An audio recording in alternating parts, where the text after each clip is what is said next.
Hey guys, tonight we step into a world that's dusty, divine, and definitely not built for your modern sensibilities. You wake up with the Nile flowing quietly outside your mud brick home, the heat already pressing against the air even before the sun climbs high. You stretch, blink away the flies, and realize quickly there's no mattress here. No air conditioning, not even a pillow you'd trust with your face. You slept on woven reeds, or if you're wealthy, a wooden bed shaped like a lion. But either way, your neck's not happy. Oh, and a cat staring at you. She might be sacred, or she might be about to pee on your sandals. You can't tell. Because welcome to ancient Egypt, where life is full of sacred mysteries and mundane annoyances. You probably won't survive this, but hey, it'll be fun watching you try. So, before you get comfortable, take a moment to like the video and subscribe, but only if you genuinely enjoy what I do here. And don't forget to comment your location and local time. I love seeing where and when you re-listening from. Now, dim the lights, maybe turn on a fan for that soft background hum, and let's ease into tonight's journey together. You step outside, and instantly your feet are dusted with sand. The morning air is dry and already smells like smoke from small cooking fires. Your neighbors are up before dawn, praying or offering bits of food to clay figurines, most of which represent gods that look suspiciously like jackals, ibises, or crocodiles. The Nile glints nearby your lifeblood, and your enemy if it floods too much or too little. Everyone lives around it like ants on a ribbon of green, and beyond that, only desert and death wait. You nod to a passing scribe, whose long linen kilt and ink-stained hands mark him as one of the elite. He can read and write, and that makes him about 1,000 times more useful than you. He doesn't nod back. You're probably just another peasant in his eyes, or worse, a foreigner. And here, that's a red flag. Foreigners bring war, famine, strange gods, and even stranger clothes. You're already failing at blending in. You try to walk like them, upright, but relaxed, like someone who's accustomed to the sun melting through their bones. You fail again. You squint at the brightness, stumbling as you pass workers hauling massive stones to build yet another monument to someone who declared themselves divine. Pharaohs, they get all the credit, all the gold, and leave everyone else with blisters and sunstroke. The sheer weight of the structure they're building makes you uneasy. You know the pyramids aren't made by slaves, not entirely a fact. Historians now stress, but being a worker isn't much better. You're paid in bread and beer, which sounds fun until you realize the bread is so coarse with sand and grit, it wears down your teeth like a natural dentist from hell. And the beer, it's thick, warm, and occasionally fermented enough to knock out a donkey. Still, it's what you've got. You're already sweating, your linen tunic sticking to your back like hot glue. You'd kill for a shower, or even a fan. But here, you rinse off in the Nile, sharing space with crocodiles, parasites, and, occasionally, the floating evidence of last night's latrine overflow. Someone splashes near you and laughs. A kid, probably no older than 6, completely naked and totally unbothered. That's how childhood works here. Short, sunburned, and filled with chores. Your childhood, the one with video games and school field trips, seems like a distant fantasy. Kids here learn to plow fields or pound grain, and if they're lucky, become apprentices. If not, they die before age 12 from something preventable. A recent archaeological find showed children buried with toys, hand-carved dolls, painted animals. Sweet, yes, but also a haunting reminder that death hovers over everything. Even play. You head toward the marketplace, hoping for something edible. The air is heavy with spices, onions, garlic, and coriander mixed with sweat and the unmistakable scent of sun-rotted fish. Merchants shout in a language that seems musical, yet guttural, their voices cutting through the chaos as they barter over lentils and linen. You eye some dates, which are one of the few safe bets here, but then a woman coughs directly onto the pile and you quietly back away. Hygiene isn't a high priority. There's no soap, no hand sanitizer, and public health is mostly a matter of praying to the right God on the right day. You pass a priest burning incense, his shaved head gleaming with oil, chanting under his breath. The air around him smells sweet, like myrrh and something else, maybe lotus blossom. You wonder if it's covering up the scent of the embalming room behind him, where bodies are being drained, dried, and packed in natron for the long road to the afterlife. You try not to gag. Death is never far here, not in the way you're used. Too distant, clinical but close, sticky, ever-present. You feel like everyone around you has already accepted it. There's a strange peace in that, but also a heavy tension, a relief and a weight. You watch a man kiss the feet of a statue of Horus, the falcon-headed god of kingship, and then go right back to yelling at his wife. That contradiction feels normal here. Sacred and mundane live together like reluctant roommates. The sky darkens slightly, not because it's late, but because a dust storm is rolling in. You try to cover your face, but it's already too late. Sand in your eyes, your ears, your mouth. You think you'll just duck into a house for shelter, but the door is bolted, and you remember privacy is rare. Hospitality isn't always offered, especially to someone who looks and smells as out of place as you. You stumble away, coughing, half blind. A goat trots past you like this is just another Tuesday. Somewhere, a temple drum starts beating in a slow rhythm. You can tell if it's a ritual or just someone trying to scare birds out of a granary. You reach a narrow alley and sit on a stone bench, finally out of the wind. Your tunic is now the color of mud. Your legs itch from insect bites. A boy offers you a fig wrapped in papyrus. You almost cry from gratitude until you bite it and feel something wriggle. You spit it out, and he runs away laughing. It's fine. That's normal here. You remember reading somewhere that figs were considered sacred and used in offerings to Hathor, goddess of love and motherhood. You're not feeling the love right now. As the wind dies down, the sun lowers, turning everything gold and red and surreal. You watch the silhouettes of palm trees sway near the horizon, and for a moment, it's beautiful, almost dreamlike. But then you hear a scream, a sharp, terrified one. You turn, but no one else reacts. Apparently, that's normal too.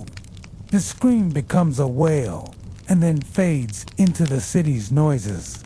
Laughter, prayers, the clatter of pottery. Life goes on, like it always has. This city has stood for hundreds of years, and it will stand for hundreds more.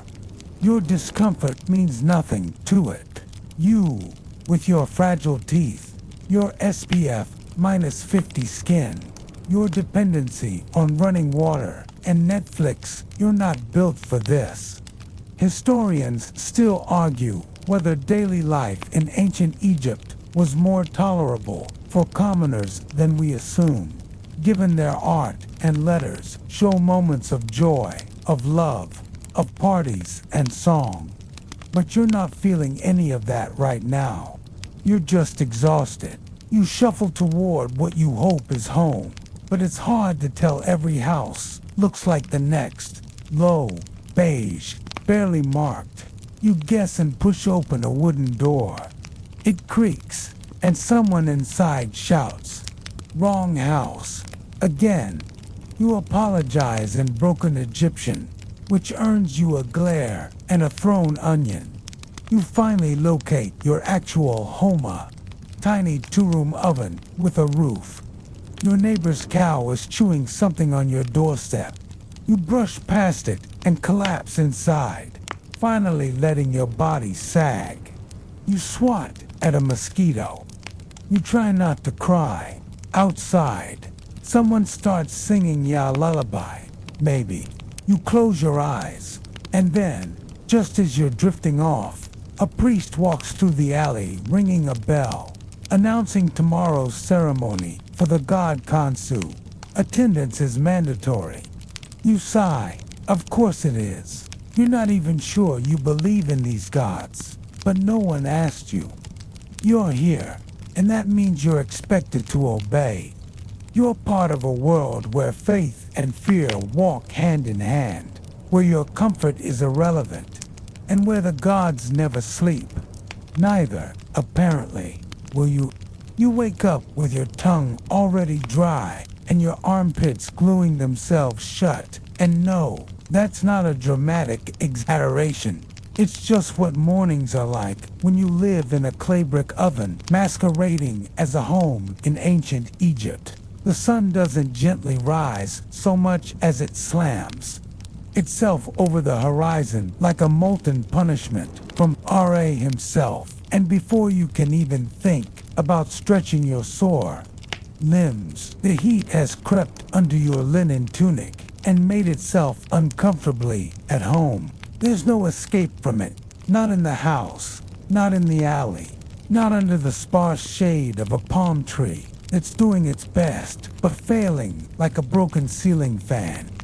You don't shower, of course. Water is precious, and the Nile isn't a bathtub, even if everyone uses it like one. Bathing means splashing cold water from a jug, with fingers crossed that it doesn't come with tiny parasites that sneak into places they absolutely shouldn't.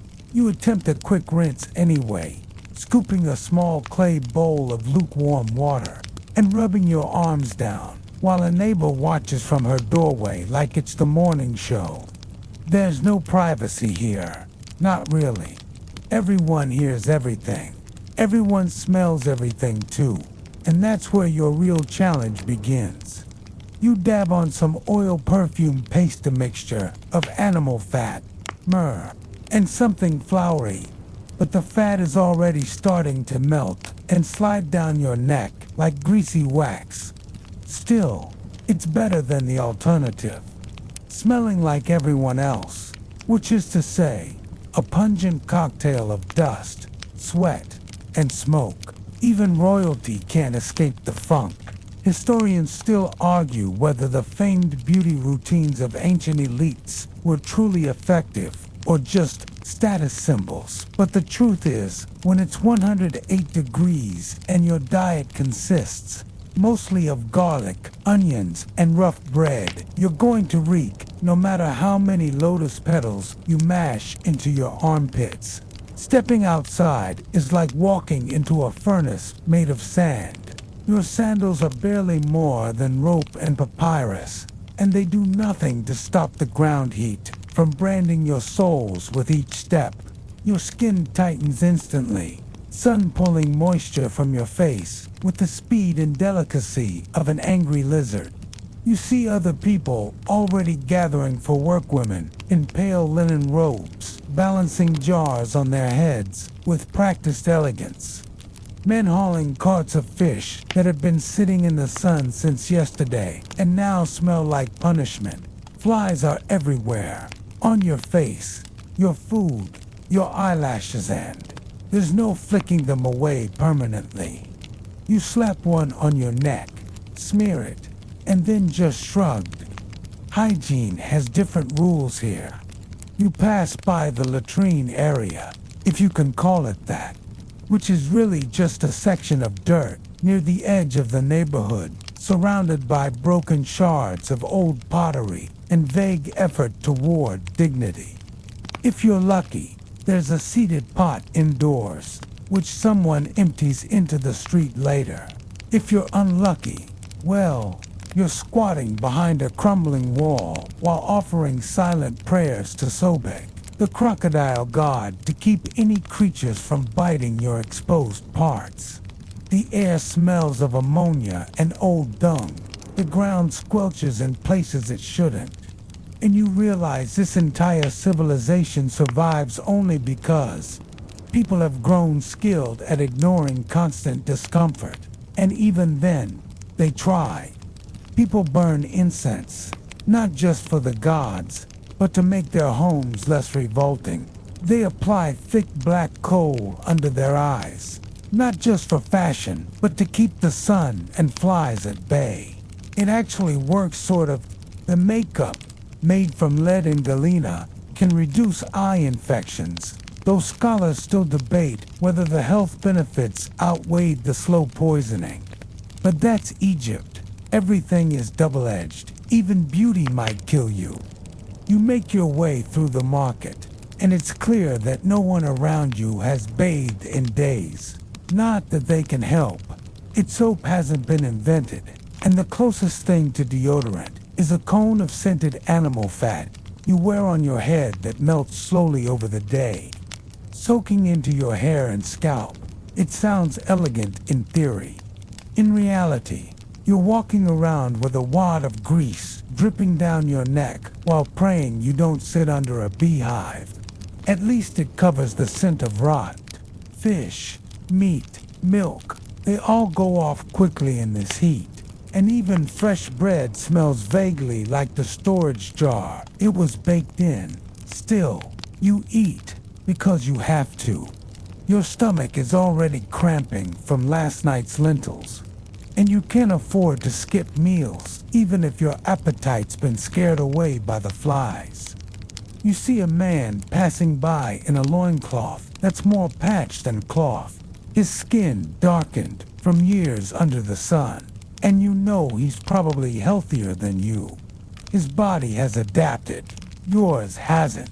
You, and all your sunscreen-dependent, bug-averse fragility, are already a medical emergency. As you pass a cluster of teenage girls crushing ochre to make lipstick, they giggle at you.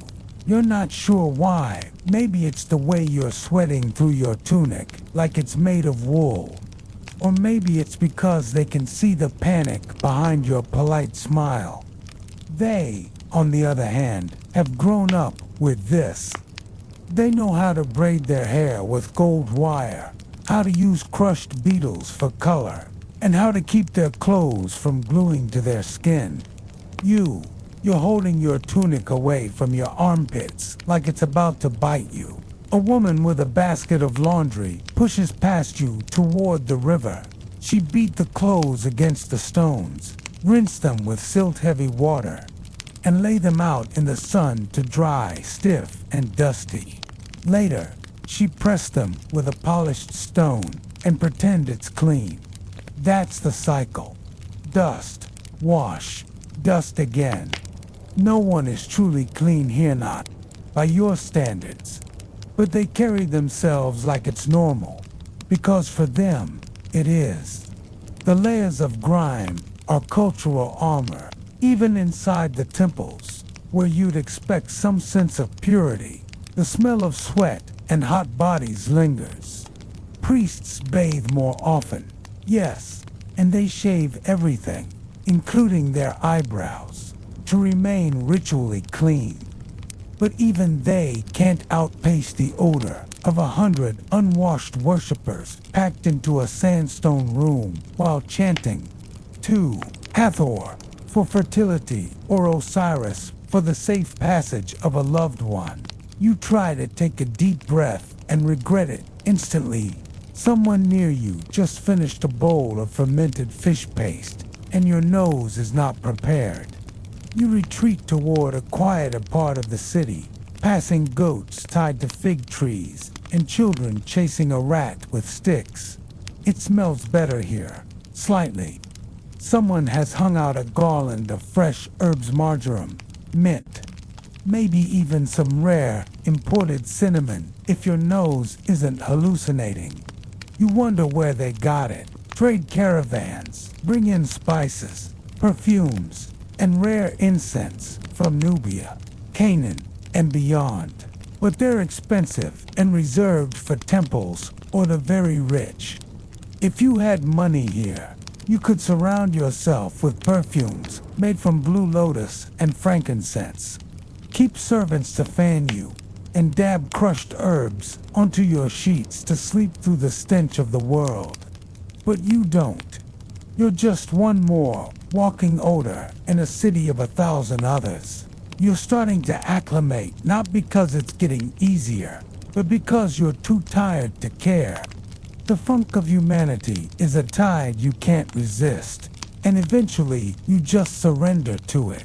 Still, as night falls and the temperature drops just a fraction, you notice a subtle change. The city smells different in the dark. Smoke softens. The wind picks up a little. The scent of the Nile drifts closer. Wet reeds, mud, the faint sweetness of lotus flowers. You hear someone singing nearby, and even though their voice is rough and off-key, it feels like comfort. It's hard to describe exactly, but for a moment, you understand how people live like this, how they thrive despite the grime. They know when to light a fire, to chase the bugs away. They know which oils hide the scent of hard work. They've adapted. You haven't. You'll keep smelling yourself long after they've forgotten what it's like to live without it. The moment your eyes open, you feel it's that weird, uncanny sensation that something's watching you and you're not wrong. Because here in ancient Egypt, nothing is private and everything is seen, especially by the gods who are far from the passive. Statue-bound deities you imagined from history books or museum tours. No, here, there, everywhere, and they expect you to behave accordingly, because each waking action you take, from how you speak to your neighbor to how you dispose of your food scraps, is being silently recorded, not just by the judgmental old woman next door, but by Thoth, the ibis-headed god of scribes, and Mot, the feather-crowned embodiment of cosmic order, who will one day weigh your soul against the weight of a feather to decide if you get an eternal afterlife. Or, well, get eaten by a chaos monster with the head of a crocodile and the body of a lion-hippo hybrid. And good luck explaining that to your therapist if you make it out of here. Because here, piety isn't just for show. It's a survival skill. Every wall is covered in prayers. Every object may be a vessel of magic, and every illness, injury, or stroke of misfortune is interpreted as divine displeasure. So the stakes are much higher than missing a church service or skipping a holiday, especially when you read told that even sneezing without acknowledging the gods could land you on the naughty list of Sekhmet, the lioness, goddess of plague and punishment, who's known to annihilate entire villages just because someone burned the wrong incense on a Thursday. And while you're still trying to brush sleep from your eyes, someone's already leaving a tray of offerings outside their door: bread, beer, and a bit of onion. Not for the neighbors, but for the spirits. Because the dead linger here, not metaphorically, but literally. They're preserved bodies, tucked away in carefully hidden tombs. But their souls, or ka, roam among the living, checking in, nudging dreams, listening to gossip, and expecting ongoing worship, or else things go missing from your home. Your crops fail, or you wake up with boils no one can explain. And as you stumble out into the already sun-drenched courtyard, you're greeted not with good mornings, but with ritual. The neighbor's son is bowing to the east, whispering thanks to Ra, as his sunboat crosses the sky once more. A task the gods must repeat every single day to keep chaos at bay, which sounds exhausting and terrifying. But it's the backbone of this entire civilization, where divine order and cosmic balance meditate every part of life, from laws to farming schedules to haircut days. And speaking of haircuts, today is a holy festival, which means children have shaved heads, except for ceremonial septoks. Priests are freshly smooth from their triple daily shavings, and you re-standing there like a hairy-legged tourist with your modern body completely out of sync with the divine grooming code. And that means judgment, both divine and social, because appearances matter when the gods are watching, and they always are, even when you're trying to go to the toilet. Which surprise is also an act tied to spiritual cleanliness, because excrement is ritually impure, and improper disposal of it is considered offensive not just to your community, but to deities like Heka, the god of magic and health. And suddenly, you're paranoid about which direction you're facing when relieving yourself, because there are entire papyri dedicated to bodily etiquette, complete with warnings about curses that befall those who defecate toward the sacred West, land of the dead. And now, even your digestion feels like a religious minefield. And while you're quietly panicking about whether your nose is running in an unholy way, you pass a small shrine dedicated to Base, a dwarf-like deity with lion features who guards against evil spirits and surprise against sexual misfortune, childbirth, horrors, and nightmares, which means he's basically the spiritual equivalent of a multi-tool. And people are offering him everything from baked goods to wooden toys in hopes he'll chase away the demons that creep in through cracked walls and open doors. Because yes, demons are real here, not as metaphor, but as actual threats, invisible entities with names and moods and the ability to possess, infect, or terrify you into madness if you forget to sleep with an amulet under your headrest. Which, by the way, isn't a pillow but a curved wooden stand that makes your neck ache and does absolutely nothing to protect your dream state from malevolent spirits. Which is why people recite protection spells before bed and draw protective sigils in soot on their door frames. And all this might seem exhausting, but in Egypt, the divine isn't a weekend. It's a full-time job with no sick leave. And while historians still argue whether commoners really felt such deep fear, or whether the elite just documented their spiritual obsessions more thoroughly, the archaeological record says otherwise, because they've found amulets in humble homes, protective spells scratched into pottery shards, and even magical wands carved from hippopotamus ivory hidden in baby cribs, suggesting that divine surveillance wasn't limited to temples, but saturated every crevice of domestic life.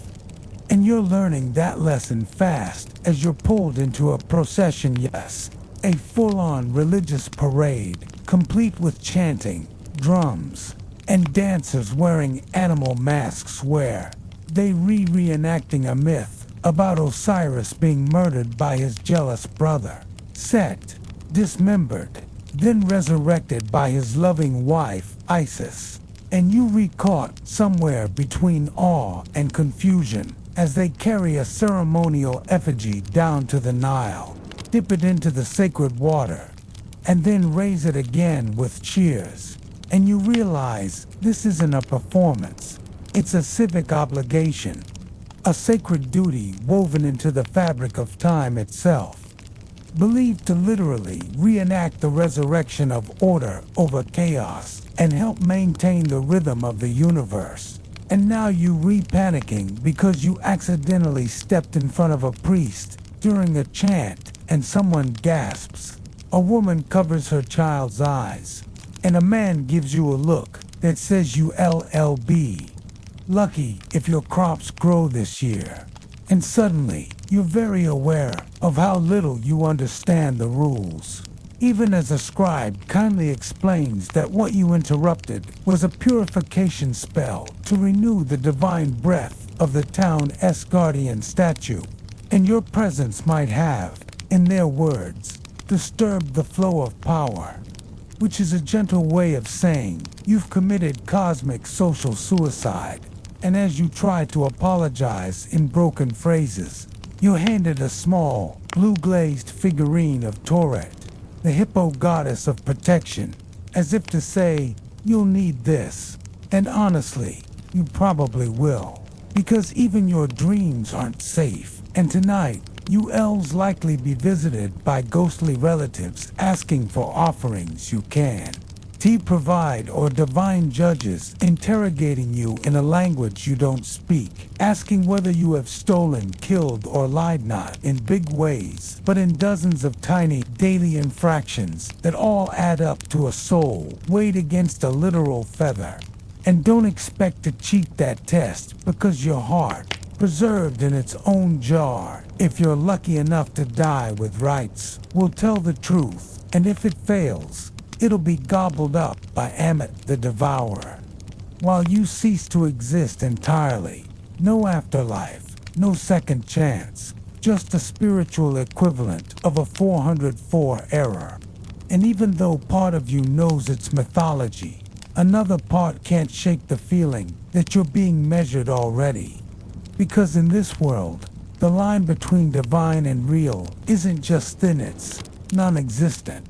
The first thing you notice when your stomach growls in ancient Egypt isn't the smell of freshly baked bread or the glint of golden grain, but rather the looming sense of dread. Because mealtime isn't just inconvenient, it's a gamble, a digestive Russian roulette wrapped in ceramic jars and riddled with unseen threats that your modern immune system, spoiled by refrigerators and pasteurization, has no hope of surviving. You start the day with a chunk of immer bread, which sounds romantic until you bite into it and realize it's loaded with sand knot on purpose. But because the grain is ground on stone querns that shed tiny flecks of quartz into the flour, turning every mouthful into a slow dental disaster. And while you chew this chalky brick of pain, trying to ignore the faint crunch of ancient Egypt, destroying your molars one grain at a time, you wash it down with a thick, porridge-like beer that's more sour sludge than beverage, brewed in open vats where yeast, insects, and the occasional lizard probably have a house party before it's ladled into jugs and sloshed into your mouth. And even though it's warm and murky and might give you the runs by noon, it's packed with calories, which is what you need to survive a world where most people work from sunrise to sunset, hauling bricks, threshing grain, or weaving linen while trying not to collapse from sunstroke. So you drink it anyway, wishing for even the saddest vending machine back home. And if you think you'll just nibble on fruit, think again. Figs, while abundant, are a lottery of maggots, and dates can ferment on the tree, becoming surprise cocktails that leave children woozy and adults slightly more bearable. But everything comes with a price, and that includes diarrhea, stomach cramps, and a nightly prayer that whatever just crawled across your mat. Dose and tea also live in your intestines, because food hygiene here is not so much a science as a divine plea. And though temples and upper-class homes may have kitchens with separate storage rooms and designated staff to keep things relatively safe, you are not among them, and your fish was likely gutted with a bronze knife that has not been sharpened. since Pharaoh Sneferu was in diapers, then left out in the sun until it attracted flies. Then those flies laid eggs, and you know how this ends. But you eat it anyway, because hunger is stronger than squeamishness. And while you retrying to force down a spoonful of lentil stew that S equal parts ash and mystery texture, someone reminds you that today is a fasting day in honor of Osiris, so half the town is abstaining, meaning you now have to hide your food like a squirrel to avoid spiritual shame. And you're sweating from both guilt and possible botulism. So you wipe your brow with your tunic only to realize it still smells like goat. Because laundry here is a monthly affair and the soap is just natron, a chalky salt that stings your cuts and doesn't help the stench. And as you look around at the people eating happily, despite everything, you wonder how they do it, how they eat coarse bread daily and still call it divine, how they get through meals without forks or even plates, just bowls, fingers, and optimism. And then you remember something you read once, that Egyptians believed food had spiritual value, not just physical nourishment, and offerings of bread and beer were the standard tribute to gods and ancestors, placed in tombs with the dead so they wouldn't go hungry in the afterlife. Which is sweet until you learn that those tomb offerings often rotted within days, attracting rats and insects that turned sacred burial chambers into pest-infested buffets. But hey, it's the thought that counts. And speaking of rodents, you see one scurry past your foot, just as someone yells about a granary. Bruchiganand, a group of men run off with brooms and curses to chase away whatever four-legged thief has been nibbling at their taxes. Because yes, grain is taxed here, and what you eat depends heavily on what S left after the government and temples take their cut, which is usually the best part, leaving you with the grain equivalent of table scraps. And if the Nile floods too much or too little that year, there might not be enough grain at all, leading to bread riots, starvation, and in one recorded case, desperate people eating papyrus roots and blaming the gods, which of course led to more sacrifices, more fasts, and even tighter control over temple stores. Because when famine hits, food becomes theology, and survival becomes ritual. And that strange smell drifting through the air right now, that's probably an offering being burned, maybe meat if the temple's rich enough, but more likely a goose or catfish seasoned with rare spices imported from Nubia, which commoners like you will never taste, except maybe during major festivals, when Pharaoh throws a massive feast and peasants are given what's basically party. Scraps gristle, barley, porridge, and maybe a bit of honey. Cake if the priests are feeling generous, and that cake, by the way, isn't soft and fluffy. It's dense and sticky and filled with dead bees more often than anyone likes to admit.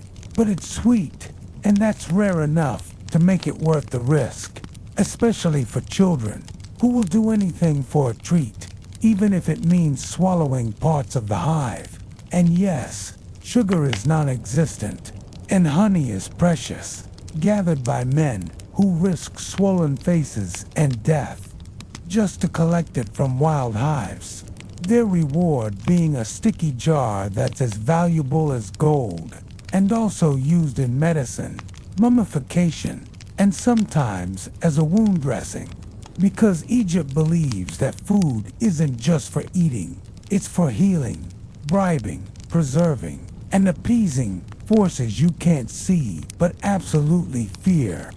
And while modern archaeologists debate whether daily meals were more varied than tomb paintings suggest, the truth on the ground is less glamorous meat is a luxury, dairy is rare and often spoiled, And most meals are just variations of the same three things: grain, legumes, and the crushing sense that your intestines are never fully clean. And yet people laugh, chat, and bless each bite like it's heaven sent, because to them, it is each crust of bread is proof that the Nile rose again, that the gods are still watching, that order hasn't collapsed into chaos, at least not today. And so you sit with your gritty bread, your warm beer, your slightly questionable fish, and try to chew through both the food and the overwhelming realization that you wouldn't.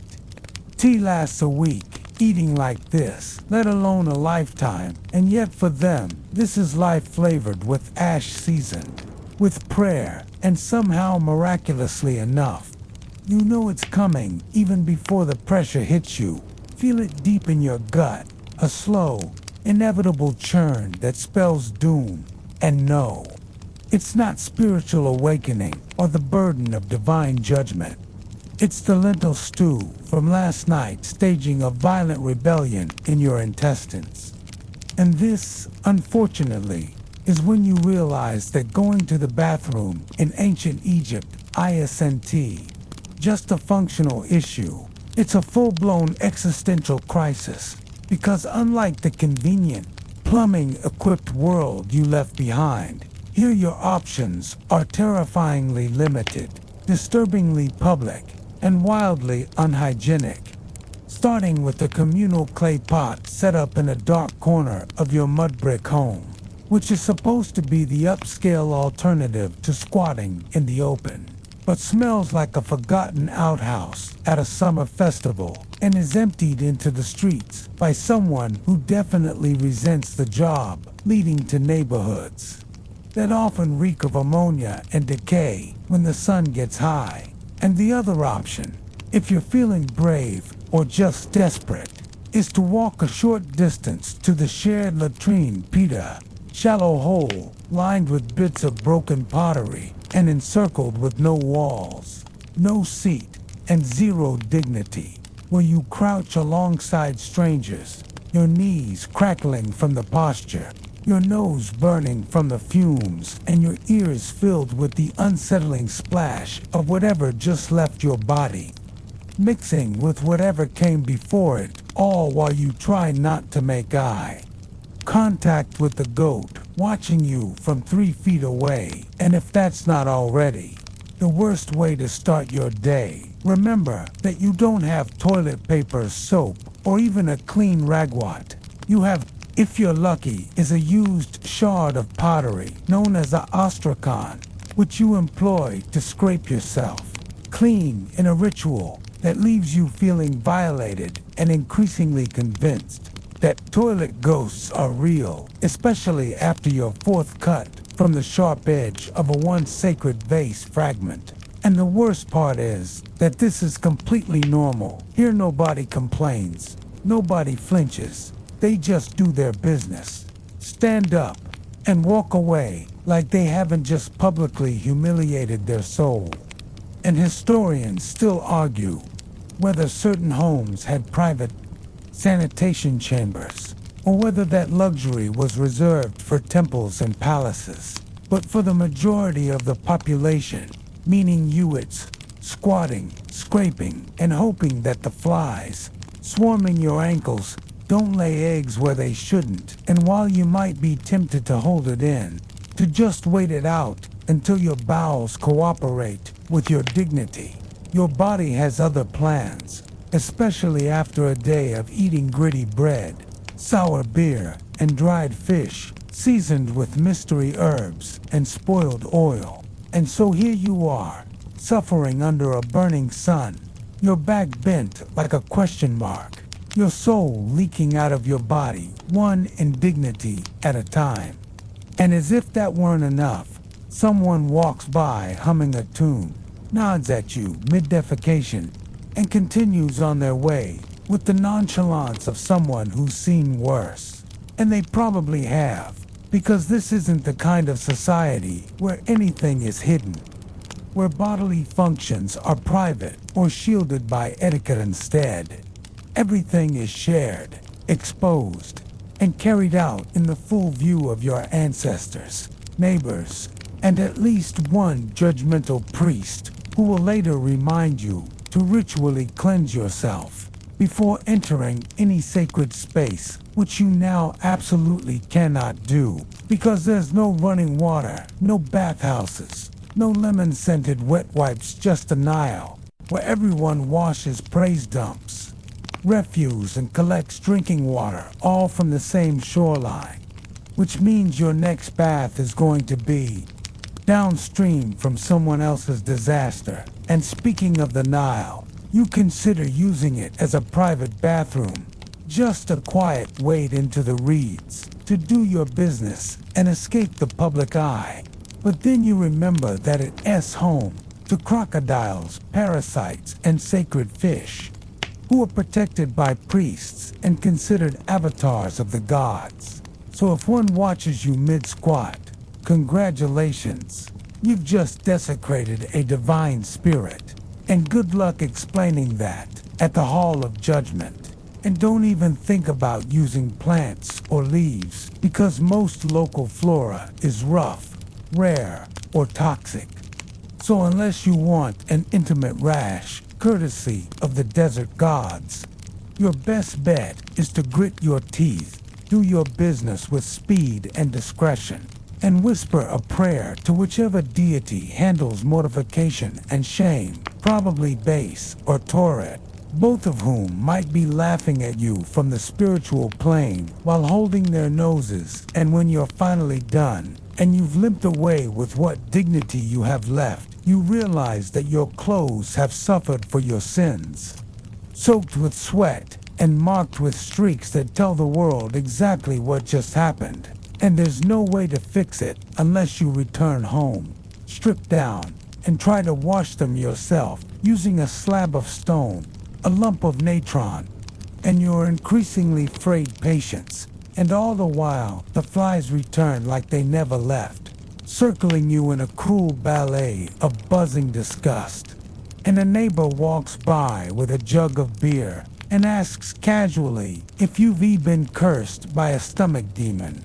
Because yes, that's actually a thing. Many illnesses, including gastrointestinal ones, are blamed on malevolent spirits or the displeasure of certain gods. Which means you may now need to visit a healer or priest, receive a purification spell, or carry an amulet shaped like a dung beetle to ensure your bowels don't explode in public again. And while you're not ready to believe that every fart is a spiritual crisis, the fact that the last man who refused a ritual offering died in the street might make you reconsider, and so you light a bit of incense, mutter the prescribed phrases, and hope the gods forgive you for existing with a digestive tract. And it's in that moment, still sweaty, still humiliated, still swatting at persistent flies, that you finally understand just how hard daily life was. Not because of war or poverty or even plagues, but because of the relentless, punishing, inescapable realities of being human in a world with no plumbing, no privacy, and absolutely no breaks. And as night falls and the city quiets, you lie awake on your straw mat with your stomach still, bubbling your pride in tatters, and your nose filled with the mingled stench of people, animals, and sacred rot. And you begin to suspect that hell, ISNT fire, or tormented S, a bathroomless existence monitored by a pantheon of poop-conscious deities who demand both worship and regularity. You think the worst is over after all you've survived, sand in your bread, wine-flavored diarrhea, and the psychic trauma of communal defecation. But just as you settle in for what you hope is a brief window of peace, you catch a whiff of something so pungent, so oddly floral and animal, at the same time that it makes your stomach twist anew. And that's when it hits you. The people of ancient Egypt all smelled like something And not in a vague summer body odor way, but in a full-blown, wholly voxus-ranted, olfactory war that never ends and rarely makes sense by modern standards. Because in this world, scent isn't just a byproduct of living, it's a spiritual signal, a social currency, a layered declaration of your class, profession, and divine worth. And while your modern nose is trained to associate cleanliness with being scentless, here that's impossible. Because everything and everyone is soaked in smells: hot oil, old beer, sun-warmed linen, fish guts, incense, and worst of all, ancient perfume cones made of animal fat and crushed flowers that melt slowly on top of people's heads throughout the day. So while you're trying not to melt from heat exhaustion, the person next to you is literally melting too. Except it's not sweat, it's a congealed blob of frankincense, myrrh, and maybe crushed lotus root sliding in syrupy streaks down their temples. And you're supposed to find that attractive, or at least respectable. And the weird part is, after a few hours of roasting in the sun, you kind of start to be, because everything else smells worse, and that cone at least masks the smell of your own decaying tunic, which at this point has soaked up enough Nile water, goat breath, and personal shame to legally qualify as compost. And you start wondering whether it's worth stealing one of those scented cones from the next temple offering table, until someone tells you they're reserved for priests and the wealthy. And stealing one would not only be a social faux pas, but possibly a death sentence. If the gods take offense, which, spoiler alert, they usually do. And so you're stuck trying to craft your own primitive deodorant using mashed herbs and palm oil. Except your mixture smells like a compost bin after a monsoon, and your armpits now burn from some unknown leaf that was probably meant for embalming, not body care. And while you nurse your rash in a dark corner, a woman walks by wearing a tunic stained with saffron and perfumed with what smells like cedar wood and rosewater. And she radiates confidence, status, and probably about a month's wages in imported oils. And you realize once again that here's scent as hierarchy.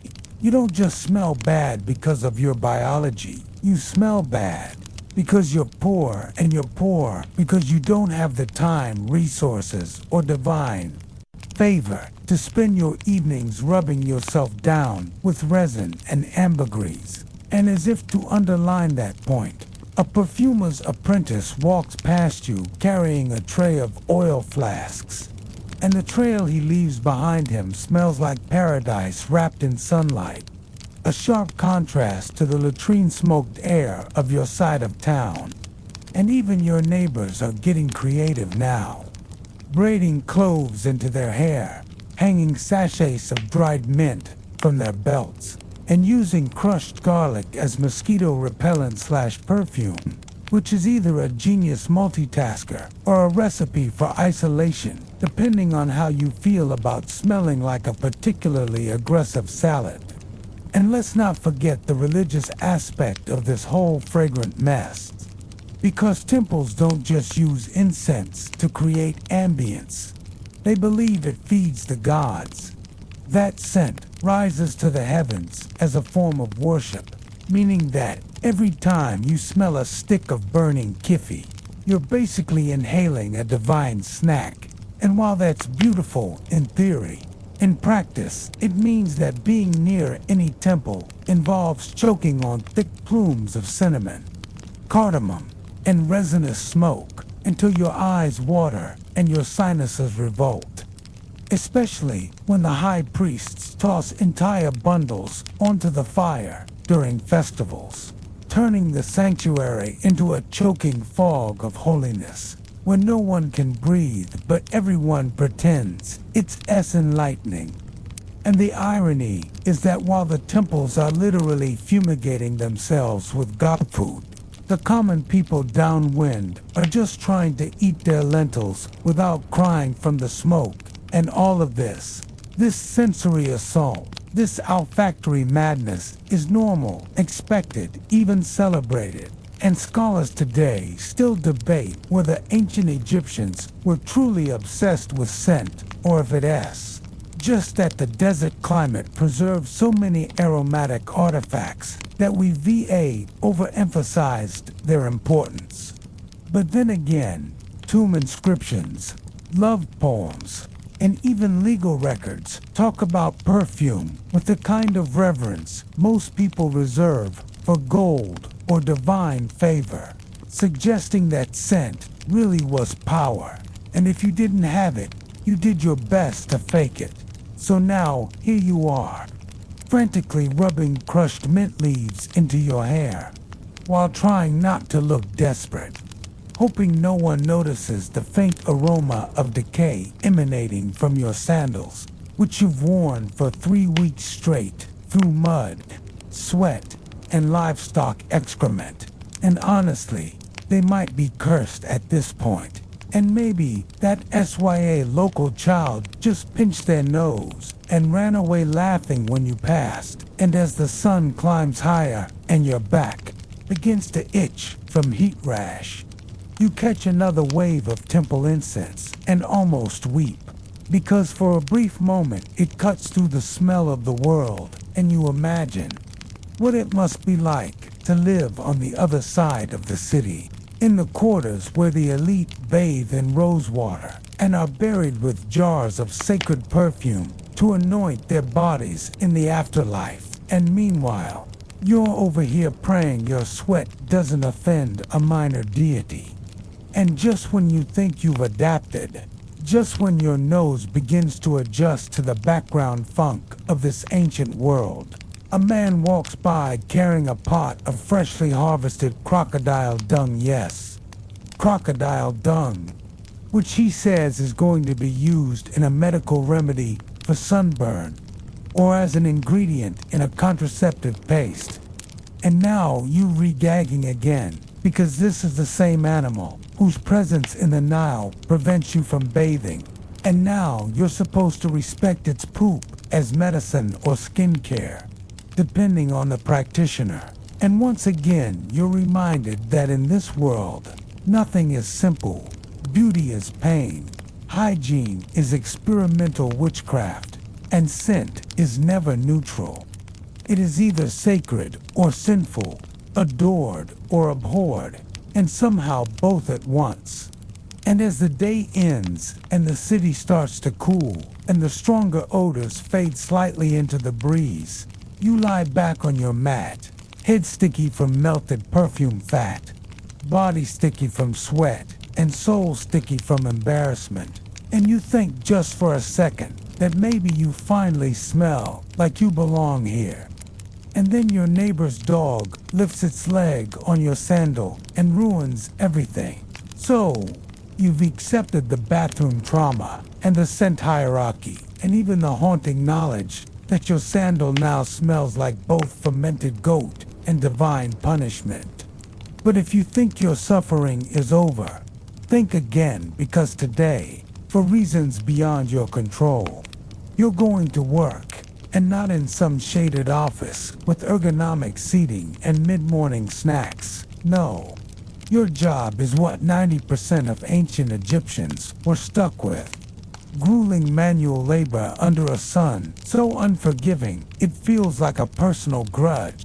And whether you're hauling limestone for temple construction, threshing grain in a dusty field, or building canals in knee-deep mud, your day starts before sunrise with a bowl of stale emmer bread and a swig of warm, sour beer, so weak it's basically yeast soup. And then you're out the door with a handful of tools and zero rights. And the first thing that strikes you literally and figuratively is the heat. Because even in early morning, the desert doesn't wait. It just slaps you across the face with hot wind and a promise of dehydration. And your first task is to gather with other workers near the overseer's post, A man who wears linen that's just slightly cleaner than yours and carries a stick that's not decorative. Because corporal punishment is not only legal, it's part of the job description.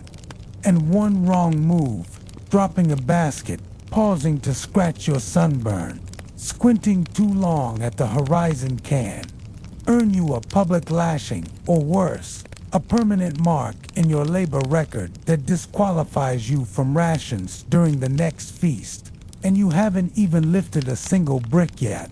But here comes your assignment. You read to help move 200-pound stone blocks from the quarry to the temple foundation using nothing but ropes, wooden sleds, and the broken spirit of shared suffering. And while a fringe theory insists the Egyptians used some kind of lost technology to move heavy stones, the truth is far less magical and way more backbreaking. And historians still argue whether ramps or levers were more efficient. But in this moment, neither matters to you, because all you can feel is the strain in your shoulders, the blisters blooming on your palms, and the taste of dust thick in your mouth as you heave, sweat, curse, and push alongside 50 other equally miserable souls. And for hours, this goes on. No breaks, no shade. Just rhythmic chants to keep everyone in sync, and the occasional prayer muttered under your breath that a flood dosen tea suddenly arrive and sweep you all into an ironic death by water. And when you do finally get a break, it's not rest, it's a shift to a different task, maybe hauling water jugs across cracked roads or stirring mortar with your feet in giant clay pits that smell like vinegar and regret. And the worst part is, you're not even building a home or a place you'll ever use. You're constructing something for a god king you'll never meet. Someone whose name you have to chant reverently, even while your back gives out beneath a load that would make a donkey cry. And every now and then, a scribe walks by to tally your output for the day. Because everything is recorded, measured, taxed even. Your exhaustion, and it doesn't matter if you collapse from heat stroke, because there's always someone to replace you. And when you ask another worker how long this will last, they just shrug and say, until the temple stands. And the temple is still a skeleton of stones and wishes. So you go back to work, your brain numbed by repetition, your body aching in places you didn't know could ache. And every now and then someone sings an old folk tune to lighten the mood. Or a vendor walks past with date cakes no one can afford. And these tiny moments become your lifeline. The way you remember you re-steal human, even as you bake like clay under the open sky. And speaking of clay, maybe today you're not hauling stones. Maybe you've been reassigned to brick making, which involves standing waist deep in wet sludge, stomping straw and mud into shape, while mosquitoes swarm your arms and your feet slowly dissolve into something resembling pulp. And yes, ancient Egyptian bricks are still studied by archaeologists today, who marvel at their durability and engineering. But here in the thick of it, they're just another form of torment, heavy, endless, and full of sand that gets into every bodily crevice. And let's not forget agriculture, because maybe instead of construction, you've been loaned out to a farmer during planting season, which means you re-bent over in the fields from dawn until the last sliver of light vanishes behind the dunes, scattering seeds, breaking earth with crude wooden hoes, and praying that the Nile floods just enough, not too much, not too little, to make the effort worthwhile. Because if the harvest fails, so do your rations, your standing, and maybe your life. And even if it succeeds, the vast majority of grain goes to the temple or the state storehouse. And what you get is whatever's left after the scribes have done their math, which is never in your favor. And as the day finally dies and you limp home, every muscle protesting, your hands cracked and bleeding, your clothes stiff with salt and dirt, you realize this is not an occasional hardship. It's the rhythm of your existence. And days off are rare, usually tied to religious festivals or death. And even then, the work only pauses long enough for you to clean up, perform a ritual, and get right back to it the next morning. And if you're lucky, maybe one day you'll earn a small plot of land, a few goats, and the right to work for yourself rather than someone else. But that's assuming you don't die first from infection, sunstroke, or a particularly bad fall from a poorly lashed cart. And no, there's no workers' union, no appeal system. Just the hope that if you endure long enough, your children might live a slightly less punishing life, although that too is a gamble. And as you collapse onto your woven mat, chewing slowly through another coarse loaf filled with bits of gravel, you hear the overseer shouting outside about tomorrow's quotas, and you realize, with a kind of resigned numbness, that you'll do it all again in a few hours. Not because you want to, but because there's no other option. Because in this world, survival is labor, and dignity is optional. By now, you've gotten used to the fact that your body is more tool than person, that your sweat is a kind of unspoken tax, and your discomfort is just a background hum of life. But just when your aching muscles and blistered hands start to feel like the new normal, a new kind of dread sets in. Disease, that silent, lurking specter that doesn't care how pious you are or how strong your back is. Because in ancient Egypt, illness isn't just inconvenient, it's life-altering, identity-crushing, and often terminal. And unlike the pill-popping reassurances of the modern age, here a simple cough might be the beginning of your end. Or worse, a public sign that you've angered the gods. Since sickness isn't purely medical, it's spiritual, an imbalance of the body and the divine forces that weave through it. And so now, as you feel the fever rising behind your eyes and your joints ache with each movement, the local healer tells you to sleep beside a burning pot of herbs and eat dried lizards soaked in date syrup because your humors are too wet. And when that doesn't help you, retold to recite a protective spell 12 times while smearing honey mixed with crocodile fat over your chest. And honestly, you'll try anything because you're scared and desperate. And even though part of your mind whispers that this might just be a cold, another part remembers the story of a neighbor who caught the Nile cough and was dead within days. His body buried hastily in a shallow grave, marked only by a shard of pottery. And now you're eyeing everyone suspiciously. Was that a sniffle from your cousin? A rash on the baker's wrist? Is that man limping because of an injury or something contagious? And paranoia becomes its own kind of sickness, because sanitation here is more aspirational than real. And while the elite enjoy baths scented with lotus oil and change their linens weekly, you sleep next to animals. Drink water that sometimes shimmers with things that shouldn't shimmer, and wipe your hands on whatever isn't already filthy. And so infection isn't a risk, it's a routine. And even minor wounds can turn dark and swollen within hours. And you've seen it happen. A scraped knee from a stumble at the granary becomes a festering sore that oozes for weeks, attracting flies and whispered gossip that the sufferer is cursed or being punished for some unseen sin. And meanwhile, doctors, if they can even be called that, flip through scrolls filled with recipes, equal parts genius and nonsense, combining real pharmacology like willow bark, which modern science now knows contains salicylic acid, the base of aspirin, with utter lunacy like powdered donkey teeth or beetle shells ground into wine. And you take it all because there's no alternative, no hospital down the road, no antibiotics or sterile gauze, just clay jars of fermented poultice and the hope that the gods are feeling generous today. And speaking of gods, the Temple of Sekhmet offers healing rituals that involve laying beneath her statue, while priests chant and pour sacred water over your face, which is either soothing or waterboarding, depending on how you're feeling.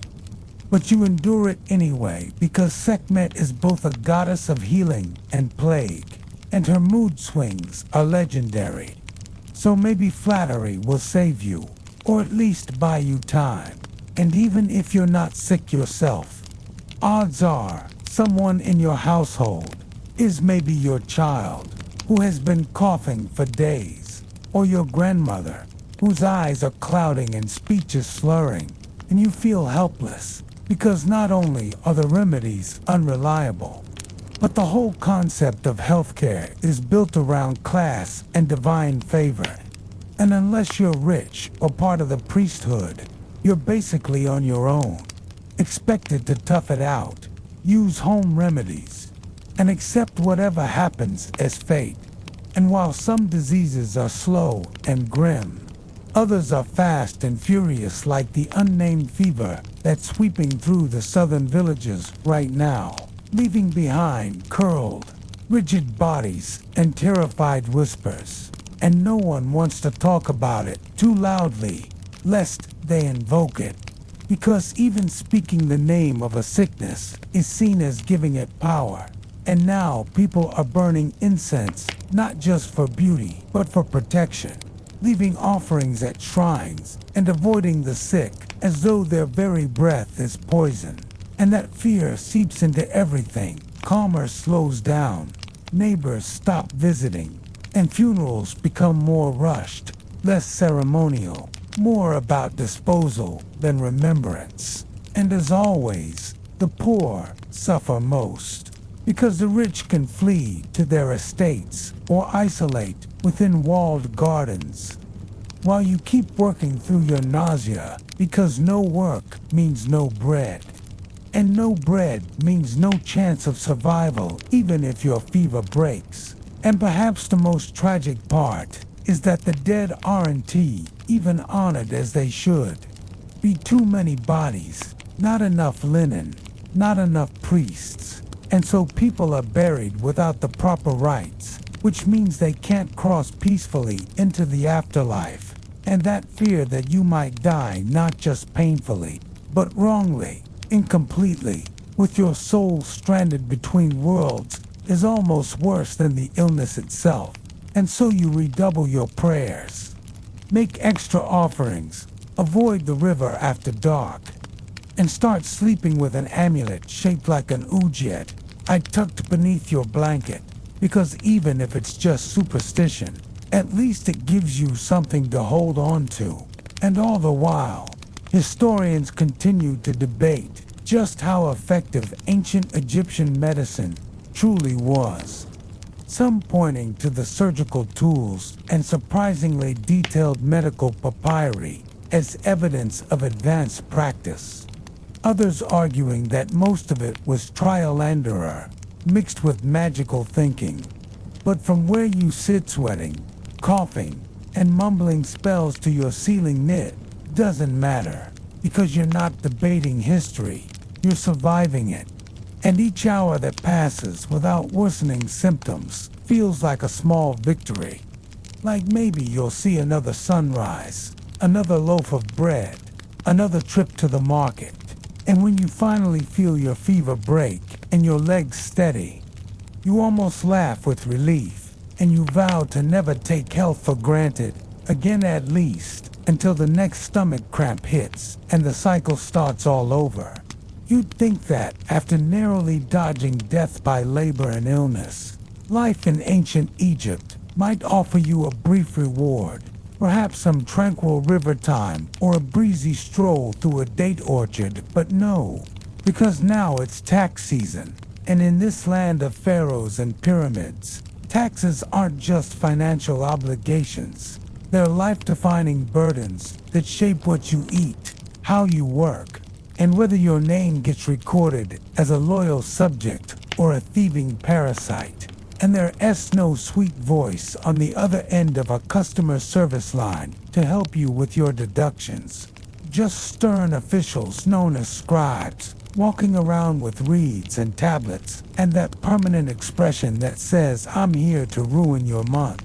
And it all starts with the arrival of the tax collectors, often accompanied by enforcers, sometimes soldiers. And their presence alone makes your stomach clench, because these are not the kind of bureaucrats who smile politely and offer extensions. They measure your grain, your livestock, your linens, even your beer. And if you fall short, if your granary is one sack emptier than it should be, or your field produced less barley than expected, there's no leniency, only lashes, confiscation, or imprisonment. And of course, they assume you're hiding something, because in their eyes, everyone is guilty until proven stripped of all worldly possessions. So even if you had a bad harvest because the Nile's flood was too weak this year, natural phenomenon, historians still debate whether farmers could predict accurately or if they relied solely on seasonal rituals. You are still required to give up a fixed quota, no matter how dire your circumstances. And when you protest, quietly, carefully, you're reminded that it's not just the state you're stealing from, it's the gods. Because taxes are religious as much as they are economic. With your grain going not just to the granaries of Thebes or Memphis, but to temples, where it's offered to the deities before being redistributed to the priesthood or state workers, which basically means you're feeding both your human and celestial overlords with one back-breaking yield. And no, you don't get a receipt, just a nod and perhaps a chalk mark on your doorway indicating that you VA complied. Or if you haven't, well, maybe you'll find your door smashed open in the night by soldiers demanding back pay in the form of livestock or your child's future labor. And yes, you can be taxed in labor too, which means that even if you don't own much, you still owe time weeks spent digging irrigation canals or repairing city walls, unpaid, and completely unavoidable. And the worst part is, this isn't a once-a-year event. It's constant, cyclical, a never-ending drain, with scribes always watching, always calculating, because the scribal class is the real engine of Egypt's bureaucracy, educated, privileged, and largely untouchable. And they know it, walking through muddy fields in clean robes, jotting down notes in hieratic script while you kneel beside your withering plants, wondering how many lentils you can survive on until your next allowed portion. And if you think cheating is an option, hiding some of your grain in a secret cellar or under your bed, know that tax evasion is punishable by severe consequences. Not just beatings, but property seizure, family detainment, or public shame, and sometimes all three. And so you comply, even when it means going hungry, because the alternative is worse. And as you watch your hard-earned goods being carted off by men who won't even meet your eyes, you start to understand why revolts happened. Why peasants sometimes snapped and stormed local granaries or refused temple dues. Though of course, those rebellions rarely lasted, quickly crushed by military force and followed by brutal crackdowns that made everyone else even more compliant. And here's the kicker: if you're a skilled tradesman or artisan, your taxes aren't just in goods or labor. They're in production, meaning you're required to deliver a certain number of baskets, sandals, or carved idols each season. And if you fall behind, No one cares that your tools broke or your fingers are bleeding, just that you missed quota. And suddenly the blessing of having a craft becomes a curse, tying your identity to an endless chain of demand and surveillance. And it's not like the priests are exempt, they pay too. In a way, offering services, rituals, and astronomical forecasting in exchange for their tax-exempt status on physical goods. But let's be honest, they're better fed, better housed, and way more influential than you'll ever be. And so it continues, this endless dance of extraction, and the irony is thick.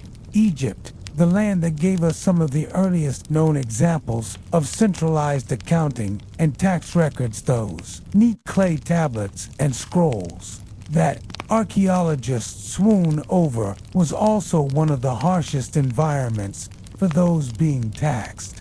A place where the beauty of administrative order masked the cruelty of enforced poverty. And just when you think you've paid enough, that maybe this month they'll pass you by, a new decree is announced, a new campaign, a new monument that needs funding. And suddenly, the tax is doubled, for the glory of Ra, or in celebration of the pharaoh's jubilee. And everyone is expected to smile and offer more, even if your cupboards are already bare and your children's ribs are starting to show. And if you happen to be caught between political transitions, say a new pharaoh taking over, or a priesthood rising in influence of tax policies, might change overnight and your old records suddenly don't count, meaning you might owe again on things you've already paid for. And good luck arguing that, because unless you're literate and connected, you have no voice in this system. Just a back to bend and hands to give. And in the rare case that a community bands together to resist refusing to hand over their grain or threatening officials, it usually ends with soldiers, torched homes, or worse, your village being blacklisted as disloyal, which means no temple favors, no festival allowances, and no legal protection. So most people endure, grumbling quietly, praying loudly, and dreaming of a season where maybe, just maybe, the harvest is so bountiful they can feed themselves and the gods without choosing between the two. But that's just a dream, because the reality is, taxes in ancient Egypt aren't about fairness. They're about order, control, and keeping the grand illusion of harmony intact, even if it crushes you in the process. You might imagine that after the brutal weight of taxes, disease, and ceaseless labor, at least sleep would be your refuge, a nightly escape into dreams away from the harsh sun and harsher demands. But sleep in ancient Egypt, ISNT, simple rest. It's a battleground of fears, superstitions, and ritual precautions, because nightfall doesn't mean peace, it means vulnerability. When your car or life force drifts into the realm of dreams and leaves your body unguarded. And so every night you follow a practiced routine, not of comfort but of defense, placing protective amulets near your mat, perhaps shaped like base, the squat, lion-faced dwarf god who wards off evil spirits with his grimace, or maybe invoking Toret, the pregnant hippo goddess who watches over the home. And if you don't have access to these charms, you draw symbols in the dirt near your bed or recite a verse from the Book of the Dead. Not because it's poetic, but because it's your spiritual seatbelt, keeping you tethered to this world. And your actual sleeping space is far from the lush cushions and feather pillows of modern fantasy essay read mat, sometimes softened with wool if you're lucky, placed on the hard-packed earth of your home, which might be stone if you're rich, but more likely mud brick. And inside that house, the temperature doesn't care if you're exhausted. Because in summer, it's like sleeping inside a bread oven, and in winter, it's a cold breath visible tomb. And either way, you lie still, eyes half closed, ears straining to hear whether that rustling is just a rat or something worse, because houses don't have locks. And theft or worse, spirit possession isn't just possible, it's talked about openly, with neighbors whispering of shadowy figures, seen slipping through doors, or the sensation of pressure on your chest as you wake gasping, which modern scholars might describe as sleep paralysis. But in your time, it's a sure sign that a demon has tried to enter your body. And so you sleep lightly, half alert, often waking before dawn, not refreshed, but just grateful to be alive. Because dreams themselves aren't innocent, they're prophetic, taken seriously, sometimes even dangerous, and it's common to wake up and immediately recount your dreams to someone, not just out of curiosity, but to interpret omens. And there's even a dream book preserved on papyrus, listing hundreds of potential dream symbols and their meanings. So if you dreamed of a crocodile, that might mean victory. But if you saw yourself eating raw meat, that could signify doom or betrayal. And some dreams are so feared that you re-advise to spit on the ground 3 times and recite a counter-charm to undo their effects. And if all this sounds intense, remember that ancient Egyptians saw sleep and death as closely linked to halves of the same journey, with Anubis watching both routes.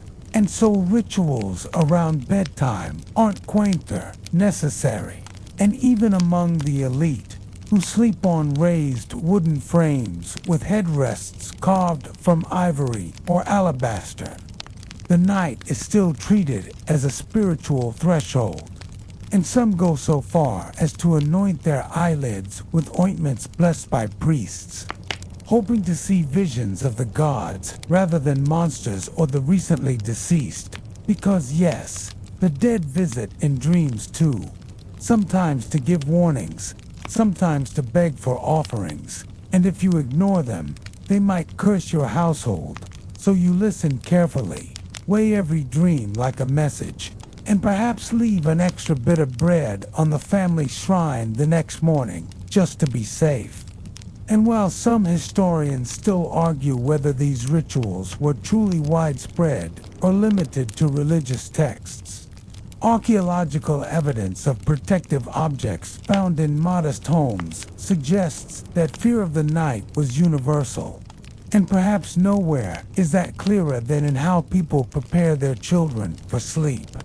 Because lullabies in ancient Egypt weren't just sweet, they were spells, gentle chants, layered with invocations for safety, calling upon deities to watch over little ones.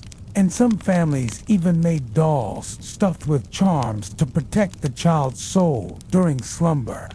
Because illness, death, and spiritual attack were always waiting. And so bedtime became a kind of sacred ceremony. And even the layout of a room mattered. People would sleep with their heads pointing in a certain direction, aligning with spiritual geography to better guard against malevolent forces. And incense burned throughout the night, not for fragrance, but for purification. And if you awoke to find your mat scattered or your amulet fallen, you'd likely spend the day in anxiety, visiting a healer or priest to restore your spiritual equilibrium. And amidst all this, there are the mundane disturbances. Insects that crawl into your ears, the groan of shifting mud brick walls, the distant howling of jackals that some swear is actually the voice of Anubis, announcing a coming death. And even the stars above, are you beautiful? Yes, but also mapped into constellations of warning and fate. And if the night is too quiet, that's not comfort, it's cause for concern, because silence might mean something unnatural is near. And so sleep becomes an act of courage, a daily surrender made with the understanding that you may not wake, And even if you do, something within you might have changed. And still you lay down, every night, eyes heavy, whispering a protective verse, clutching your amulet, hoping for a vision of a golden field instead of the open jaws of Emmet, the soul devourer. And when dawn breaks and you're still breathing, you exhale, stretch your sore limbs, and start the day again with a sigh of cautious gratitude. Because in a land where the line between the living and the dead is so thin, surviving the night is never taken for granted. You think you've seen danger in the form of searing heat, polluted water, and spiritual curses, but nothing quite prepares you for the ever-present, visceral threat of death, lurking just beyond your mud-brick threshold in ancient Egypt. Because here, danger isn't a distant headline or a statistic you skim. It's the jagged edge of reality you bump into every time you step outside. And it begins with the environment itself. This land is a patchwork of fertile riverbanks and merciless desert, separated by no fences or warning signs. So one moment you're walking through a busy market, bartering for coarse bread and brittle dates, and the next, you're ankle-deep in reeds on the Nile's marshy fringe, where hippos graze like docile cows by day, but metamorphose into rampaging giants whenever they feel threatened, smashing your flimsy papyrus boat and dragging you screaming beneath the water, their toothy jaws savaging you before you can even scream for help. And even if you survive, the world above the surface is a mosaic of hazards. Venomous snakes sunning themselves on crumbling stone walls, vengeful scorpions hiding in your sandals, and swarms of biting insects that just cause discomfort but carry diseases you can name, let alone cure. And every morning you scan the ground for the telltale flick of a Cobra-S hood or the glow of a Scorpion-S pincers in the dawn light. But half the time, you're too busy fumbling with your sandals to notice. Because life doesn't pause while you squint for danger. And then there are the floods. Ancient Egyptians worshipped the inundation of the Nile as a God-sent blessing vital for irrigating fields and depositing nutrient-rich silt. But that same flood can overwhelm entire villages, washing away crops, homes, and lives in a matter of hours, and you've witnessed it yourself. The river creeping inch by inch up the banks until it laps at doorsteps, children clutching their mothers' skirts as they wail for rescue livestock, scrambling for higher ground, and people you've known for years disappearing into the current without a trace. Their final screams lost in the roar of water, and there's no FEMA boat or organized evacuation.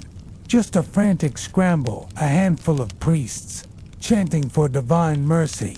And then, once the waters recede, the survivors are left to rebuild amid the wreckage, scavenging for anything that's still salvageable, cursing the gods for their cruelty while promising even more sacrifice next year, even though they know the cycle will repeat, because this is the rhythm of their world. Then there are the wild animals beyond the hippos and crocodiles that patrol the Nile, the desert's edge harbors. Aggressive jackals that scavenge around tombs at night, their eerie howls chilling you as you try to sleep. And it's not just scavengers. You've seen teams of hunters return triumphant with sand snakes, horned vipers, and even venomous beetles, their skins prized for charms. Despite the countless temple scrolls warning that working with such creatures invites divine retribution, yet priests themselves sometimes gamble with these toxins in the name of medicine or magic, turning venom into cure or curse, depending on which god you appease. And you're left wondering whether any decision here is purely rational, or if it's all tangled in ritual and superstition so thoroughly that logic has no foothold. But perhaps the most insidious risk is human conflict. Ancient Egypt was a tapestry of factions, from local nomarchs, provincial governors, wielding their own authority, to powerful temple bureaucrats, protecting their grain stores, to ambitious chariot-riding nobles, whispering sedition against a weakened pharaoh. And when tensions flare, the streets don't fill with peaceful protesters.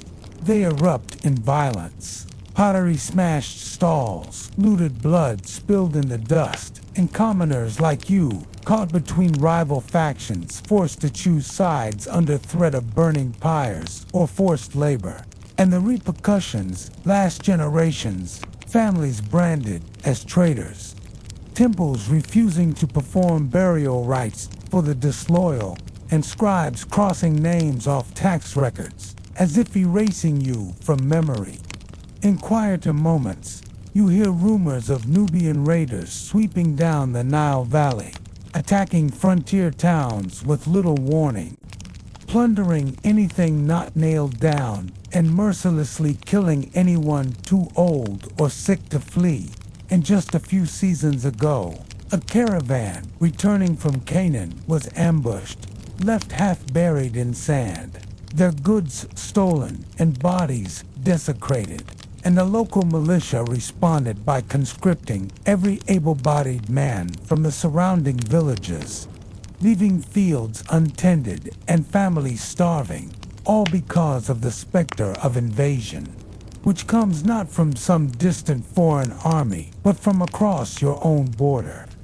A reminder that political unity in Egypt is brittle, held together by fear and the mythology of divine kingship. And when that myth falters, chaos beckons. Even within the city walls, accidents kill more people than you might expect.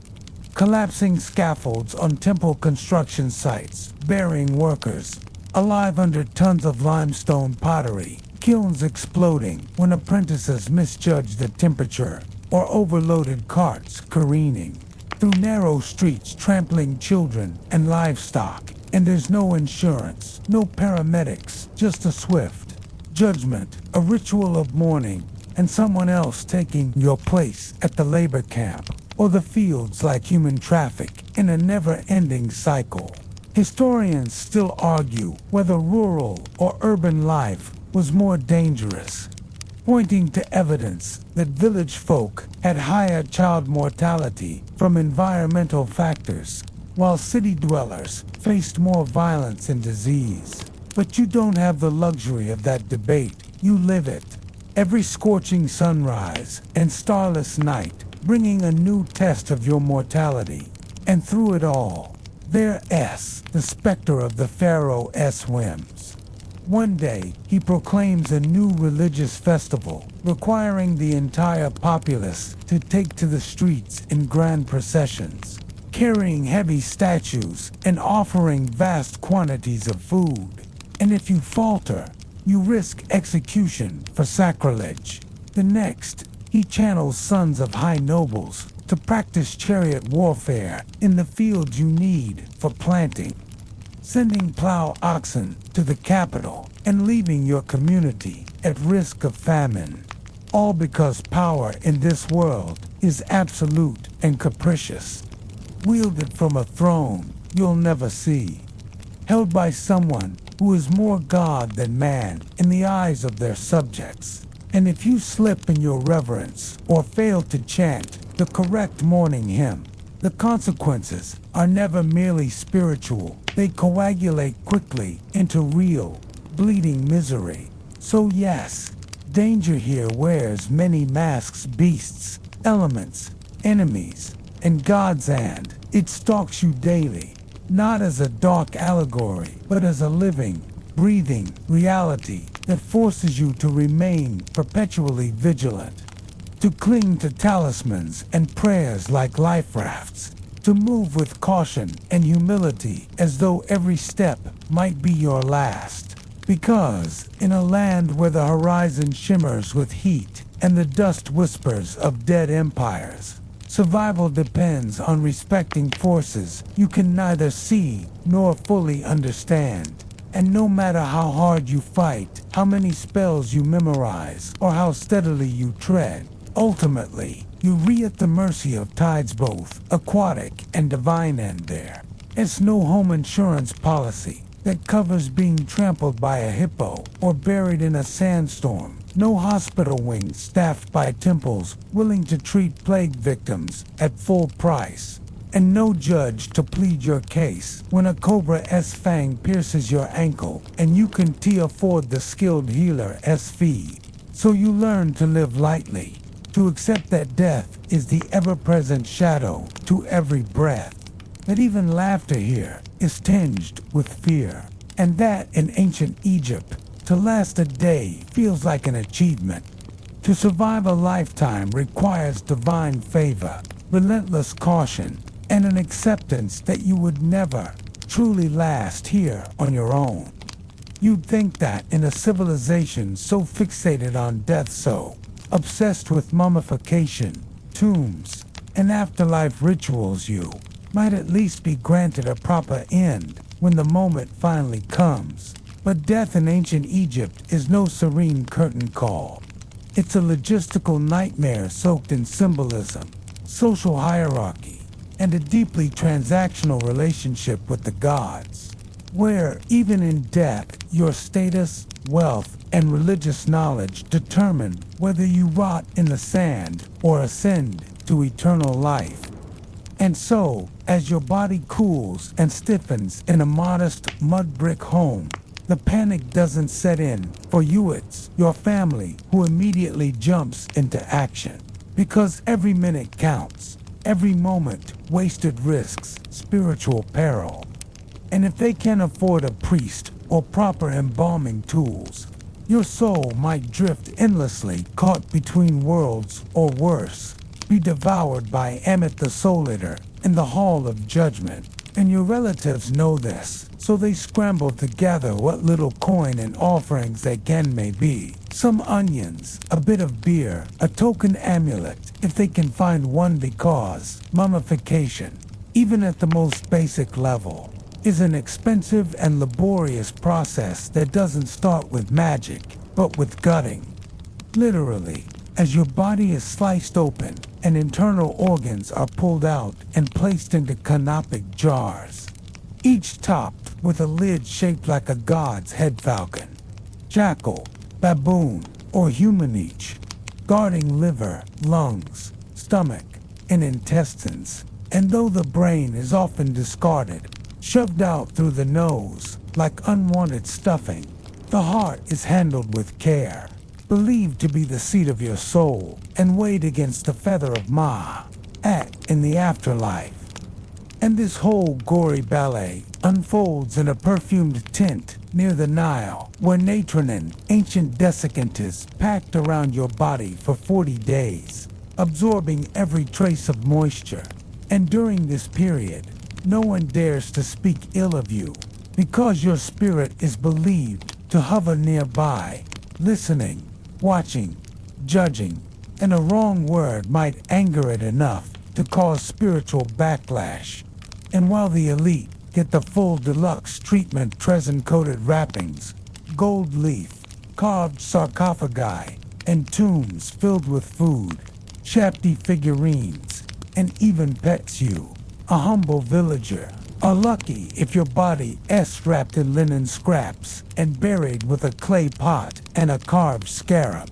And even then, you need someone to recite the proper spells from the Book of the Dead. And if they get the words wrong or skip a line, it's not just a theological misstep, could doom your soul to wander for eternity.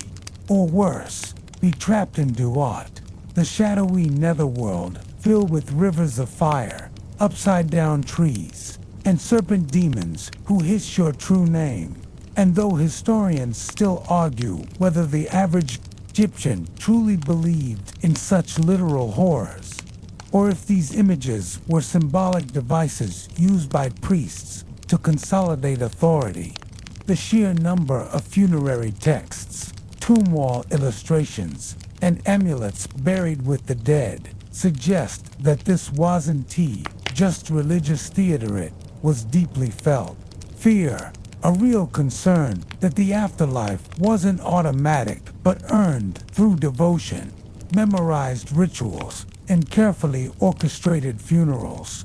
And in this society, where every sunrise is seen as a victory of life over chaos, where the pharaoh himself is ritually reborn each morning with Ra, your ability to live again is entirely dependent on how well you navigate the post-mortem bureaucracy of the divine, which includes passing through gates guarded by lion-headed demons, naming secret passwords, and showing you've led a moral life. And even then, you must stand before Osiris, the green-skinned god of the dead, as your heart is placed on a golden scale opposite the feather of truth. And if your heart is heavier laden with guilt, lies, or laziness, it gets gobbled up by Amit, and you are erased, not punished, just deleted from memory and history like you never existed, which to an Egyptian is worse than hell.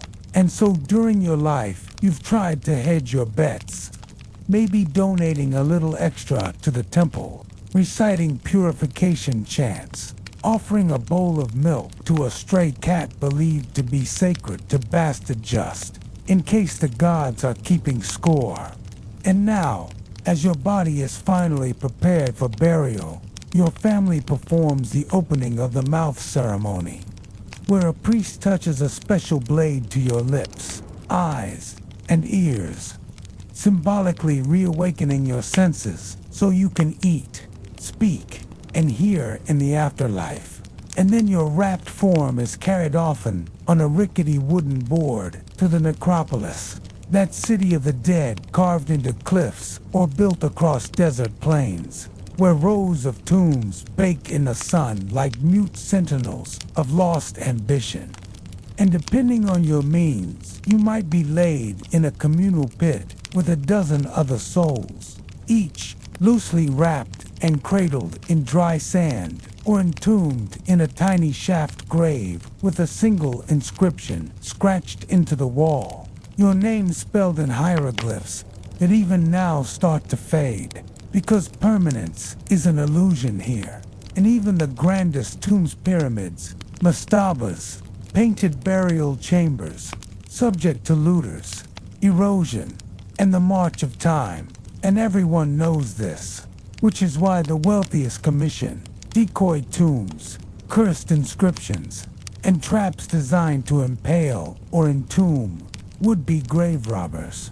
And yet tomb raiding becomes so common that entire professions spring up around it, with some villagers doubling as nighttime thieves, cracking open sacred seals and melting down gilded funerary masks to buy bread.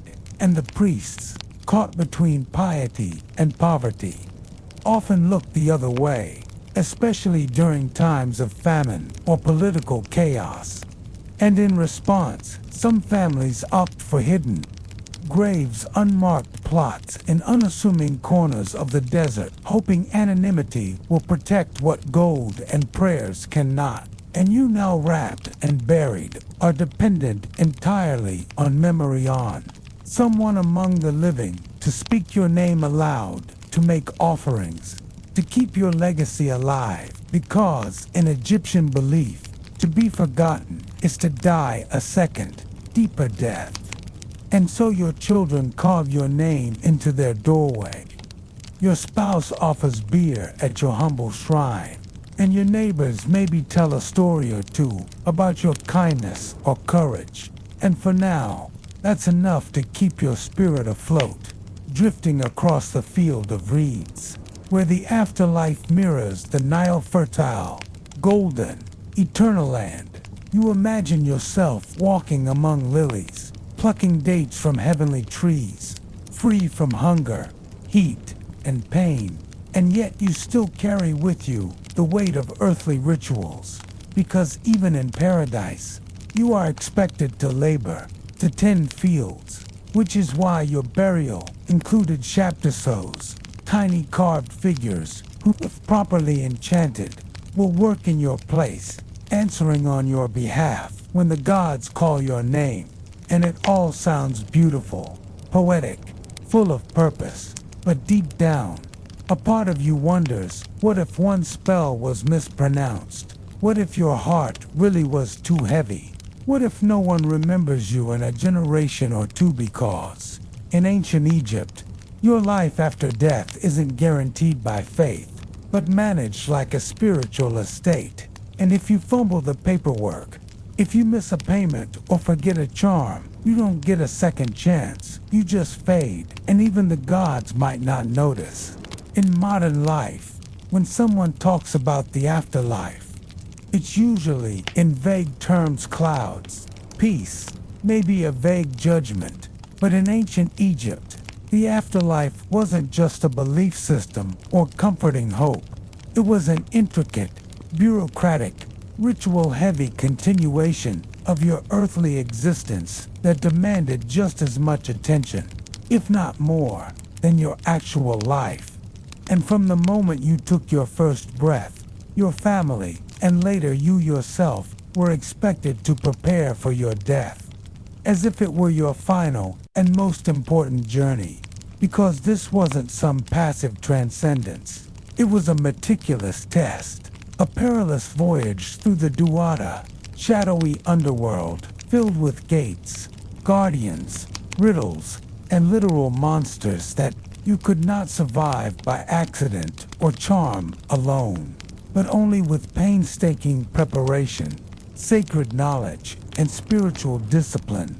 And from a very young age, you would be exposed to this concept, not abstractly, but through art, tomb decorations, funerary texts, and ritualized reenactments where gods like Osiris, Anubis, and Thoth are not only invoked, but visually represented in processions, stories, and household amulets, so that by adulthood, you would already have internalized the basic expectations of what lies ahead.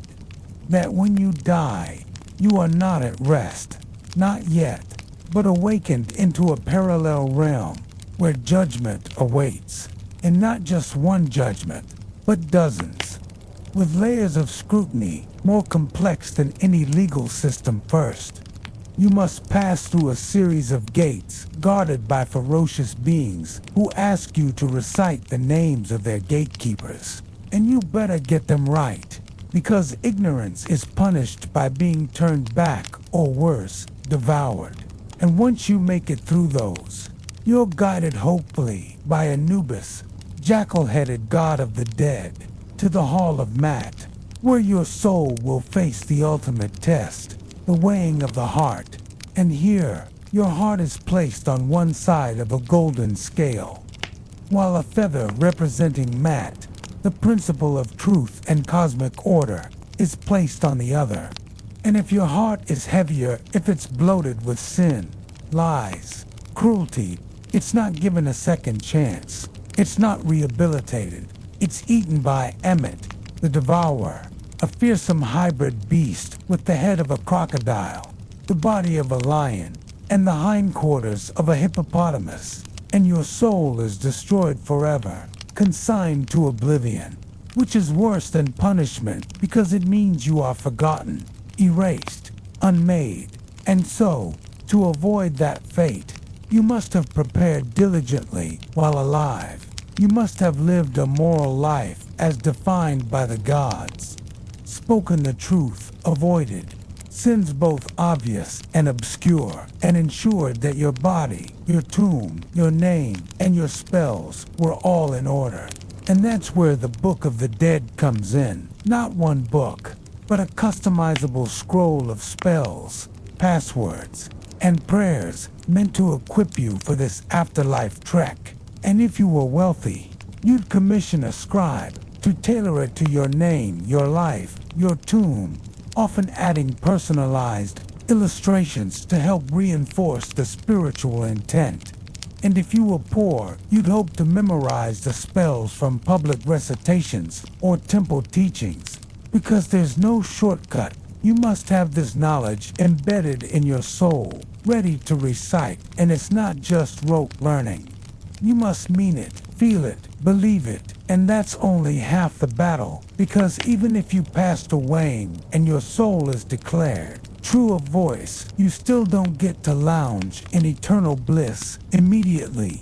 You now enter the field of reeds, a mirage of the Nile Valley, where you'll live among the blessed, dead, farming, fishing, and eating in an idyllic, ever-springtime world. But it's not leisure. It's continuity, meaning your life continues, just in an idealized form. And if you want help, you'll need those little shapti, figures magically animated workers who answer when the gods summon you for labor and. So during your funeral, they are tucked into your tomb by the dozens, each with a spell carved or painted on it. And the richer you are, the more shabdis you can bring, forming a posthumous workforce to serve you while you enjoy the fruits of your moral life. And if you're very fortunate, your tomb will be stocked with food, perfume, amulets, and items you can magically summon in the next world. And again, this is not symbolic, it's literal in your mind. And you spend your earthly life preparing for it, investing in afterlife insurance, the way modern people invest in retirement plans, because eternity is a long time, and you don't want to spend it hungry, naked, or lonely. But even after all of this, your careful burial, your mummification, your well-placed shaptis, your faithful spouse leaving offerings at your shrine, the maintenance of your afterlife depends on one essential element: your memory among the living. Because if your name is not spoken, your statue not anointed, your stela not visited, you risk fading into the spiritual margins, your soul becoming weak, vulnerable to dissolution. And so you depend on your descendants, your temple priests, or your community to maintain your memory through festivals like the Feast of the Valley, where families cross the Nile to visit their ancestors. Tombs bring food light lamps and renew their connections to the departed, and in return, the dead are expected to intercede with the gods on behalf of the living, creating a spiritual ecosystem where reciprocal remembrance is everything.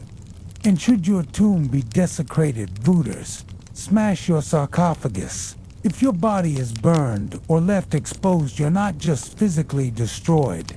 Your spiritual framework is ruptured, your journey interrupted, your eternal self in peril. And this is why even modest households protect their dead fiercely, burying them with inscriptions meant to curse violators, calling upon the wrath of Sekhmet, or invoking the fire of Ra to strike down those who defile the dead.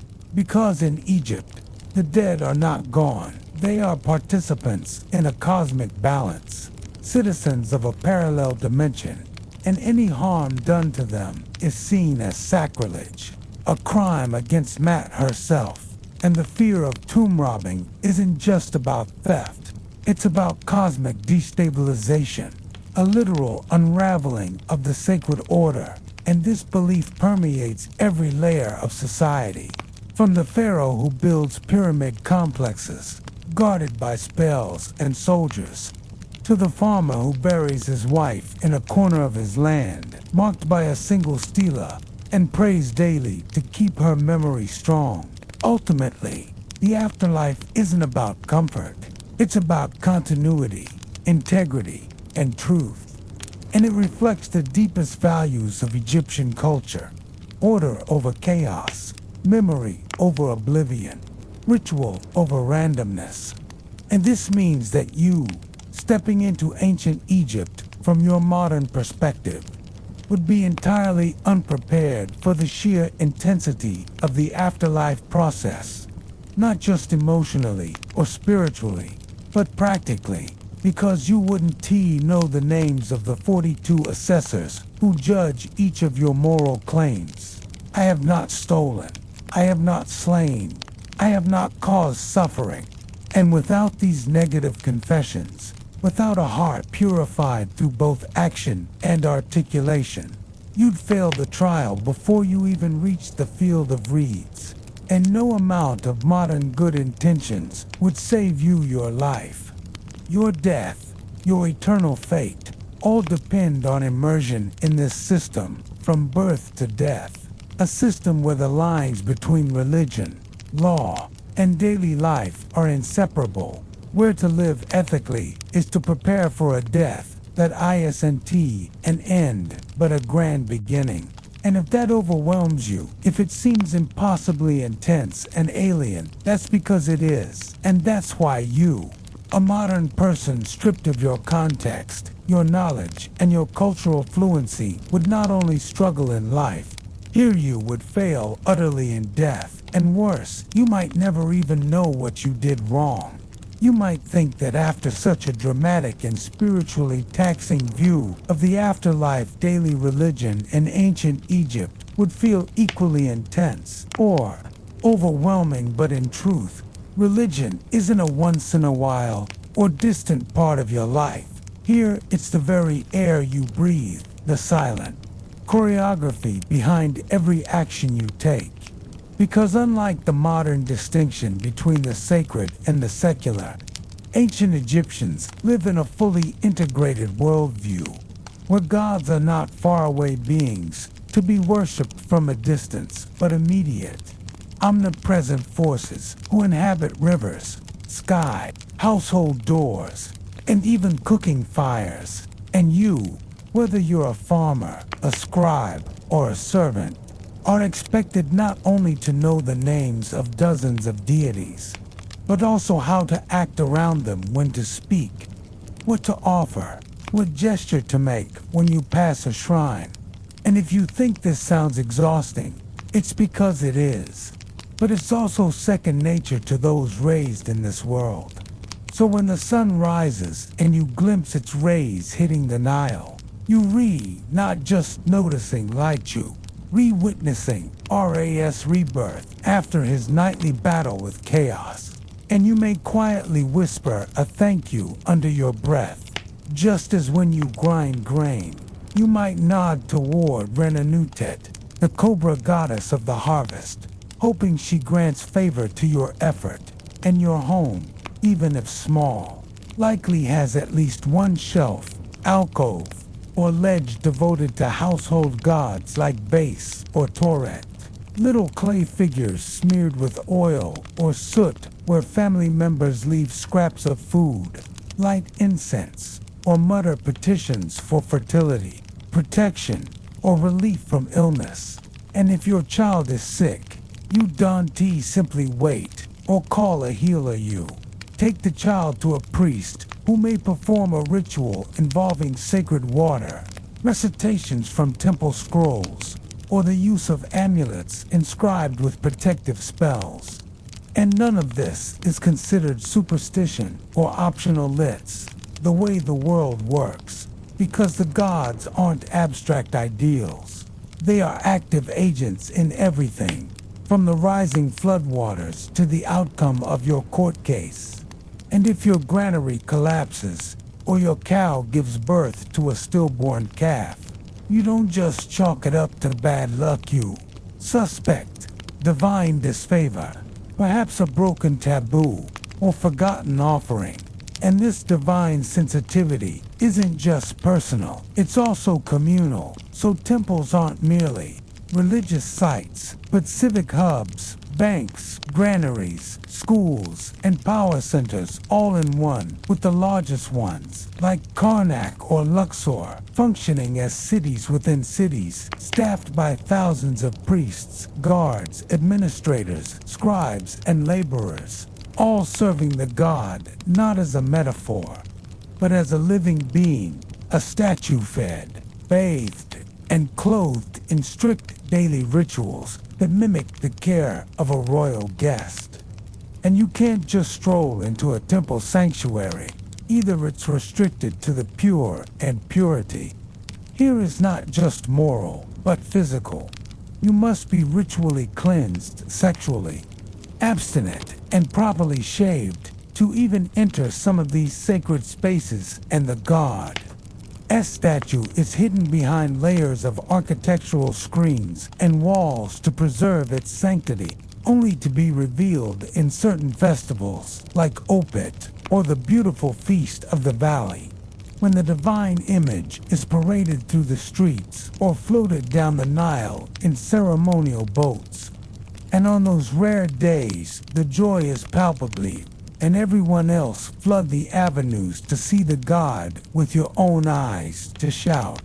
Hymns offer, garlands dance and feast, because this isn't just celebration.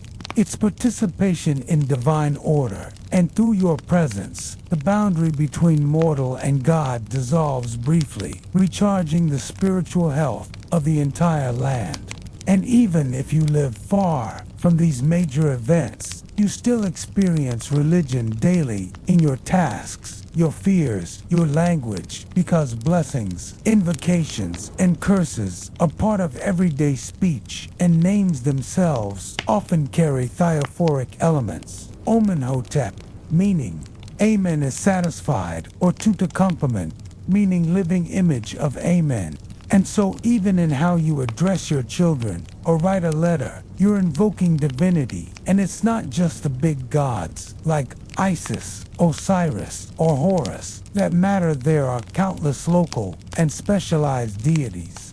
From Sobek of the crocodiles to Kunum, the potter god who molds humans on his wheel. And depending on where you live, your loyalty might shift accordingly. And this multiplicity doesn't create confusion. It creates a deeply personalized religious landscape where your local gods are as real and important to you as the great state deities, and sometimes more so. And if all this seems overly complex, it's worth noting that historians still argue whether ordinary Egyptians actually understood the deep theological doctrines preserved in elite temple inscriptions. Some believed daily piety was more symbolic or routine, while others argue that ordinary Egyptians possessed a surprisingly rich, intuitive grasp of the gods' roles and personalities, evident from personal letters, graffiti, and prayers scratched onto walls, which show people calling upon the gods not just for cosmic justice, but for intensely personal reasons: help finding a lost goat, healing a child, protection from gossip or theft. And this intimate religiosity is part of what makes the ancient Egyptian worldview so immersive. It's not about blind obedience, but about partnership, negotiation, and reciprocity with divine powers. And when things go wrong, you don't just suffer, you petition, you bargain, you accuse the gods of betrayal, even seen in some surviving hymns, where the tone becomes confrontational, demanding, almost modern in its emotional honesty. And yet through it all, the framework remains. That must be upheld, both in the spiritual and social world. And so you navigate this web of divine expectation with a mix of reverence, routine, and realism, constantly adjusting your behavior, your words, and your rituals to stay aligned. And whether you're wealthy enough to fund a private statue in a temple, or humble enough to press your lips to the outer wall in prayer, you are part of a living current of faith that stretches across generations, built not on dogma, but on daily, tactile, embodied acts of worship. Because for you, religion isn't a belief, it's how the universe stays stitched together.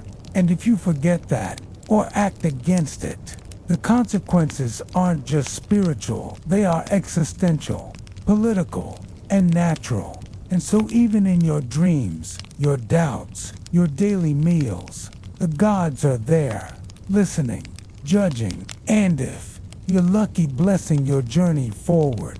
You've survived floods, famine, crocodile-infested canals, divine bureaucracy, and funerary formalities. But you Haven T, truly endured ancient Egypt until you wrestled with its power structure, the heaving, multi-layered machine that dictates every breath you take, every grain of barley you touch, every word you dare to utter in public. Because in this world, authority isn't just a matter of government. It's divine, absolute, and recursive, where your place in society is both inherited and enforced. And whether you're a farmer sowing in the black silt of the Nile, a lowly scribe scratching ink onto papyrus, or a craftsman hammering at temple reliefs, you live and die under the ever-expanding shadow of the pharaoh, who is not merely a king but a living god, Horus in the flesh, Ra on earth, a divine embodiment of order. And every action he takes is seen not as policy, but cosmic necessity. And if you think democracy or rebellion has a foothold here, think again, because the structure is airtight, with layers upon layers of officials, priests, tax collectors, viziers, soldiers, and spies ensuring that every village, every household, and every grain store aligns with the great machinery of Mot. And if something breaks, if harvests fail, temples crack, or disease spreads, it's not just bad luck. It's interpreted as a lapse in this divine order, often blamed not on the gods, but on the people, especially those lower down the chain who are easiest to punish. And so you live in a world of performance and vigilance, where your ability to survive often depends less on skill and more on who you know, who you serve, and how well you navigate the complex etiquette of class, language, and labor. And yet, despite this crushing hierarchy, or perhaps because of it, everyone clings to their role with tenacity. Because to step outside, it is to risk not just social disgrace, but spiritual dislocation. And so whether you re a temple priest waking at dawn to cleanse and clothe a goddess statue, a fisherman praying to Sobek for a safe catch, or a soldier marching in the name of the king, you do it with ritualized precision, because the alternative is chaos. And no one in this society, not even the poorest, wants to risk returning to the mythic days of Istfit, when serpents ruled the sky and the Nile ran dry. And this collective compliance isn't all fear-based. There's real pride here too, especially among the scribes, those nimble-minded elites who can read, write, calculate taxes, compose hymns, and draft royal decrees, often rising through ranks in a meritocracy of literacy that sets them apart from the 95% who remain illiterate. And as a scribe, you might be poor in material terms, but you wield the authority of ink, the power to shape history, record names, and even cheat a bit when auditing grain stores. And many scribes are deeply aware of this, often composing smug instructional texts, warning others that physical labor breaks the body, but writing strengthens the soul. And even artisans, often working anonymously in the Valley of the Kings or temple workshops, leave graffiti behind, subtle hints of ego carved into corners of tomb walls or left scratched behind statues. And these tiny rebellions speak volumes, because even in a society that appears rigid, people still find slivers of self-expression.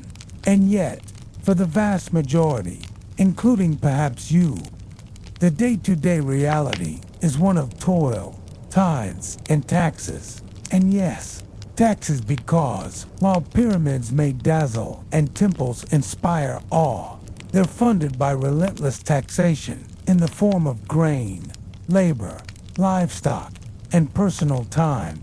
And when the taxman comes, he doesn't just take a portion of your harvest. He inspects your tools, your field boundaries, even the health of your oxen. And if you're caught underreporting, You're liable to be flogged, fined, or conscripted.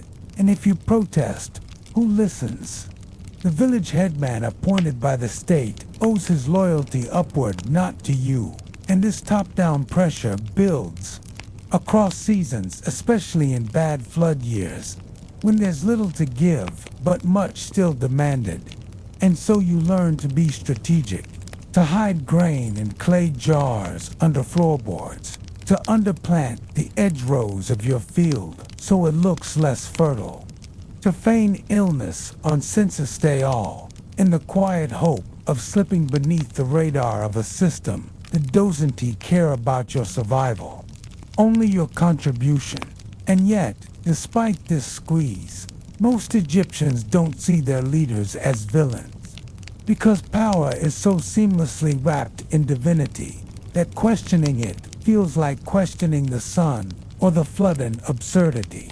And even when pharaohs are overthrown or dynasties crumble, it's seen less as a failure of politics and more as a sign of cosmic imbalance, often corrected by a new ruler who reasserts Maat with temple-building sprees, military campaigns, or grand proclamations carved into stele.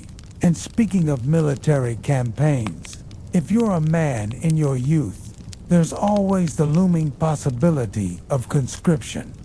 Being drafted into the army to protect trade routes, suppress Nubian rebellions, or march into Canaan under the blinding sun. And while military life offers the chance for advancement, even land grants, it's also brutal days of marching. The constant threat of dysentery, scorpion stings, and battlefield wounds. And when you return, assuming you do, your life has changed, not always for the better, because reintegration is hard, and physical scars don't always translate into social reward.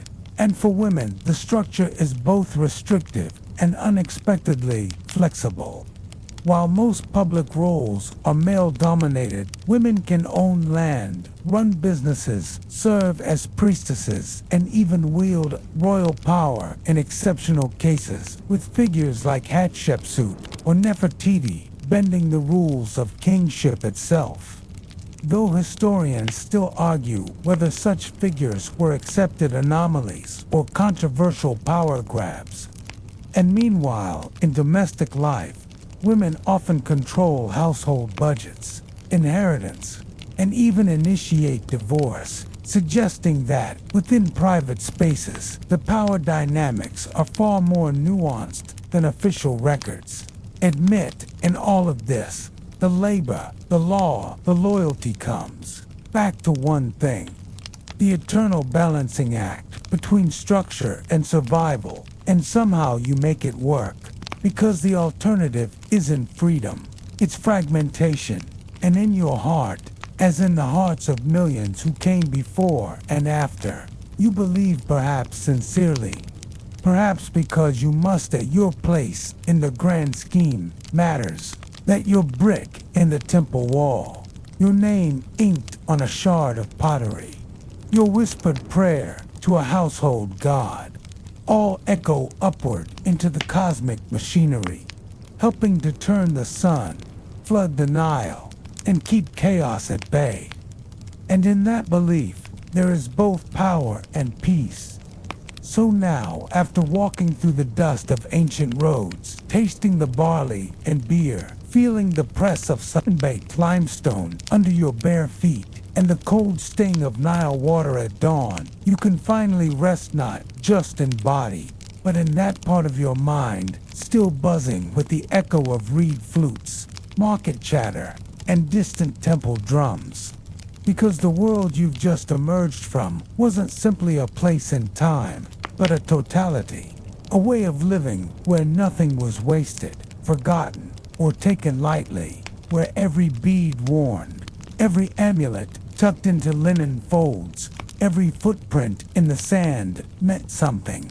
And maybe your modern life feels impossibly far from the cracked mud walls and flickering oil lamps of that world. But if you close your eyes, just for a moment, you might still feel the lingering weight of that desert air clinging to your skin. You might still hear the low murmur of priests whispering in sacred halls, or the rattle of chariots down a dusty path. And as you breathe slowly now, letting the tempo ease, letting the adrenaline soften into memory, allow yourself to slip further from the weight of history and deeper into quiet, into the inky blue between sleep and dream. Because even the ancient Egyptians knew that the night wasn't just a gap between Dizet, was a sacred crossing, a mirror world of omens, protection, and renewal. And as their gods sailed across the stars to battle chaos in the underworld each evening, they trusted that morning would still come, that the lotus would bloom again. And so should you, gently, without pressure, just the trust that rest will carry you forward, safely, through your own night journey, until light finds you once more, soft and slow.